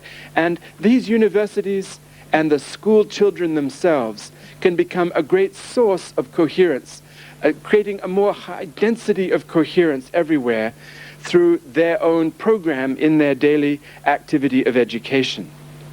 But in addition, Maharishi said what is necessary, obviously, is to form the groups for a government. And here he brought out one more element needed. This was a very new element of today. And that was to create capitals of natural law everywhere we can in the coming days.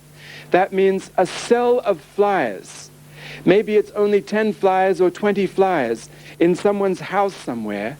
But wherever that group of people could gather, he gave the example in Munich, maybe there would be 10 or 20 cells spread all over the city, because it's hard to travel to one place. So everyone can fly in groups wherever they are, and wherever they are, that would become the home of the transcendental field of consciousness and the home of the enlivening of that field for that population. It becomes the capital of natural law. So this was the new element added. Many, many small groups, wherever the yogic flyers are.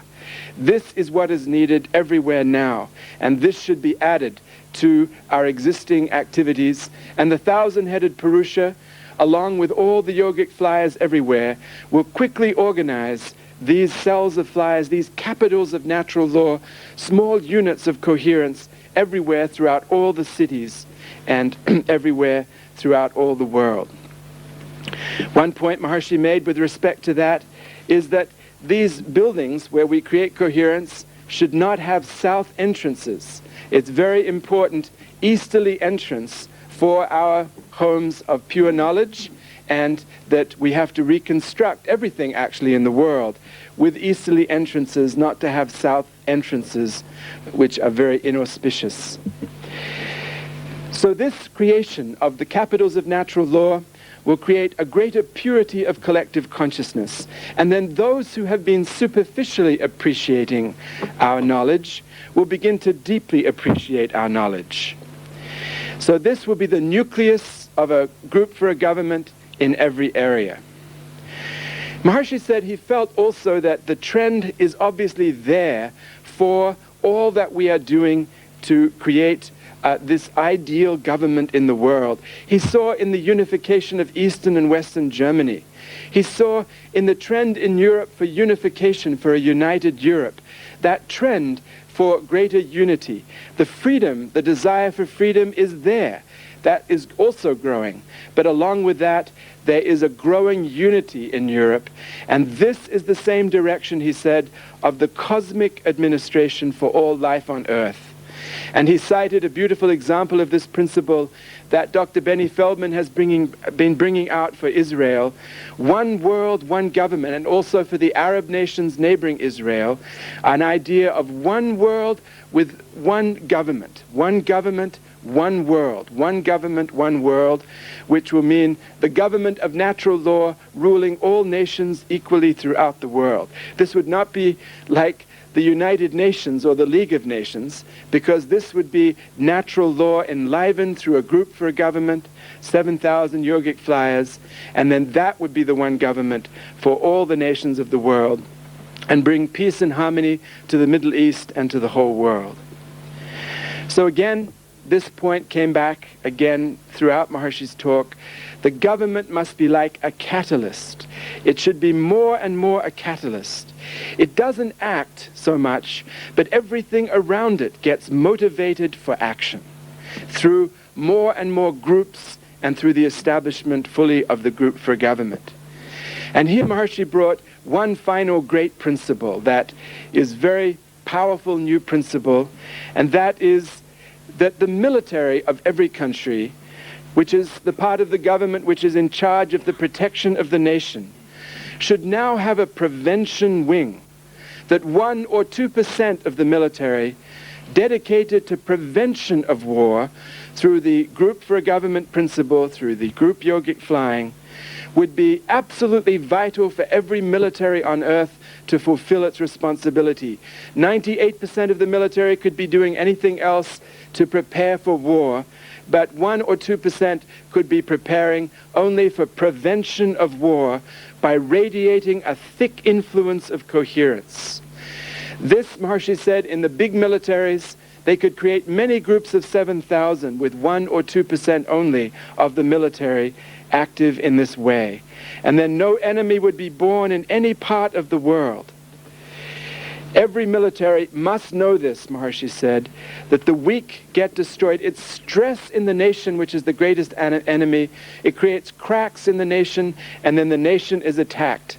And the fact is, he said, that destruction, power of destruction in militaries, is not protective of nations.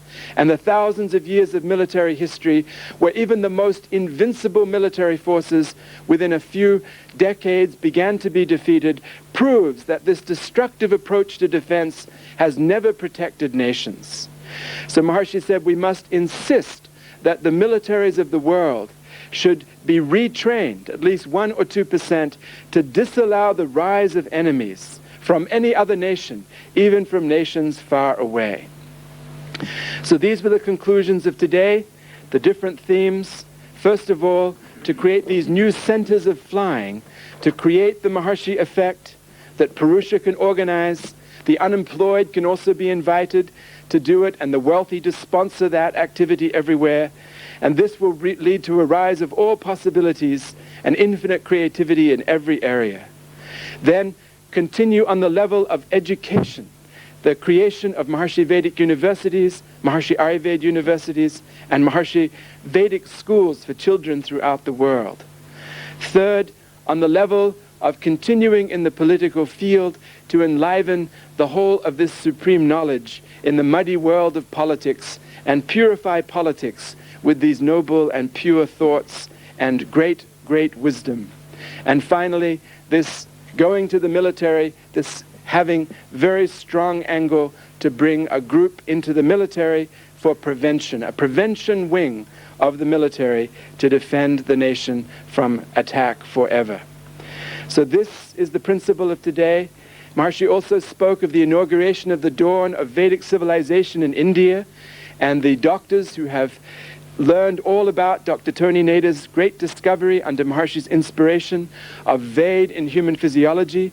15 doctors have toured all around the world in the last weeks, presenting this discovery to the health leaders of different nations, and they have just reported to everyone here at Maharishi Vedic University on the wonderful warm reception and the great excitement that this discovery has created in the leadership, the intellectuals of many nations throughout the world just in the last few weeks.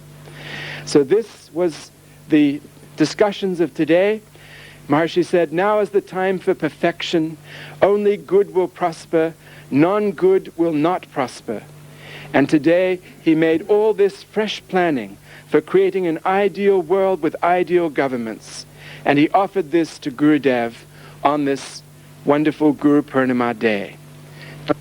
Maharishi also would like to invite all the doctors from all other countries to follow the example of these medical doctors from India and the Middle East, these neuroscientists and neurologists and other top physicians who have gone around and presented this discovery that everyone is made of Veda, that the whole physiology is just an expression of Veda and Vedic literature, and therefore the infinite organizing power of natural law, which administers the evolution of the universe, is present in the physiology of all of us at every instant, ready to be awakened through transcending, closing the eyes and transcending, and opening the eyes and reading the primordial sounds of Vedic literature, which will reverberate with our physiology and awaken the total potential of natural law within us. Maharishi is inviting all the doctors to follow the example of these pioneering doctors from India and the Middle East who have presented this historic discovery worthy of many Nobel Prizes to all the nations of the world. So be ready to come forward and give your name, to be studying this very deeply, and then going to all the medical colleges and health authorities in your nation and throughout the world to present this historic discovery of Dr. Nader's. So we'll listen now to the impulses of the primordial sounds of Rig Ved, Sam Ved, Yajur Ved, and Atar Ved. Jai Gurudev. Shri Gurubhyo Namaha Hare Om Vaso Rudra Purumanto Vrthanta Dashasyatam No Vrishana Vabhishto Dasra Hayatrekna Aujathya Vam Prayatsasrathe Akababhiruti Kovandashatsu Mataye Chidasyeva Suyadhe The Namasa Padego Jigratamastme Revatih Purandhih Kavaprene Vamanasacharanta Yukta Hayadvanto Griyaya Perurvimadhye Annasodhayi Vajraha Upavamavasharanangameyam Shuro Najma Patayadbhirevehi Upastutirau Chathyamurushyen Mama Vime Patatrini Vidugdham Mama Medho Dashatayashchito Dhak Prayadvam Baddhastmanikadatiksham Namagaran Hadyo Matrutamaadasayadim Susamubdhamavadhu Shiro Yadasya Traitano Vitakshat Swayam Dasa Uro Amsavapigdha Dirghadamamateyo Jujurvan Dashame Yuge Apamarthai Yatinam Brahma Bhavati Sarathihi Harihi Om.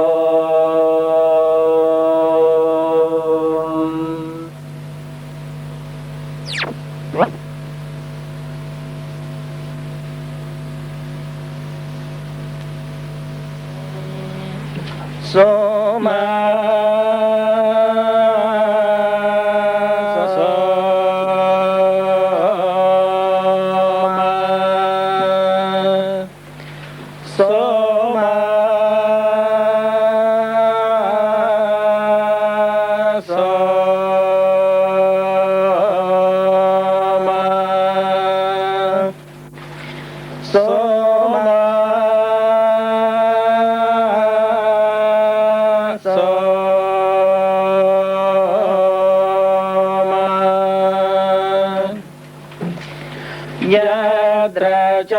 Yadrachakshuh tada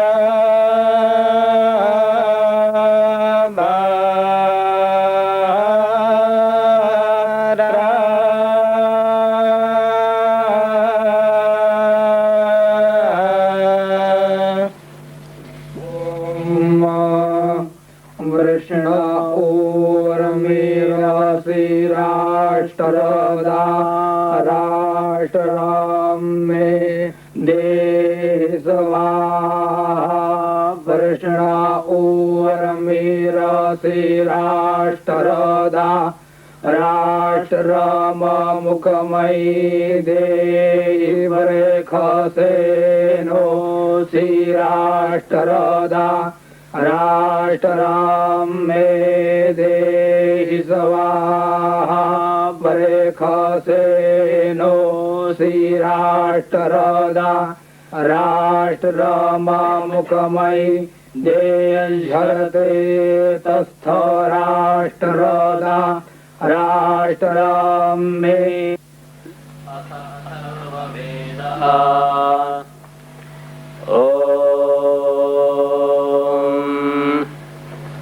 अभायन्द्या वा पृथिवी इहास्तु no भायं सोमस्सविता नः कृणोतु अभायन्नोस्तूर्वा अन्तरिक्षं सप्तर्षीणां च हविषा भायन्नो अस्तु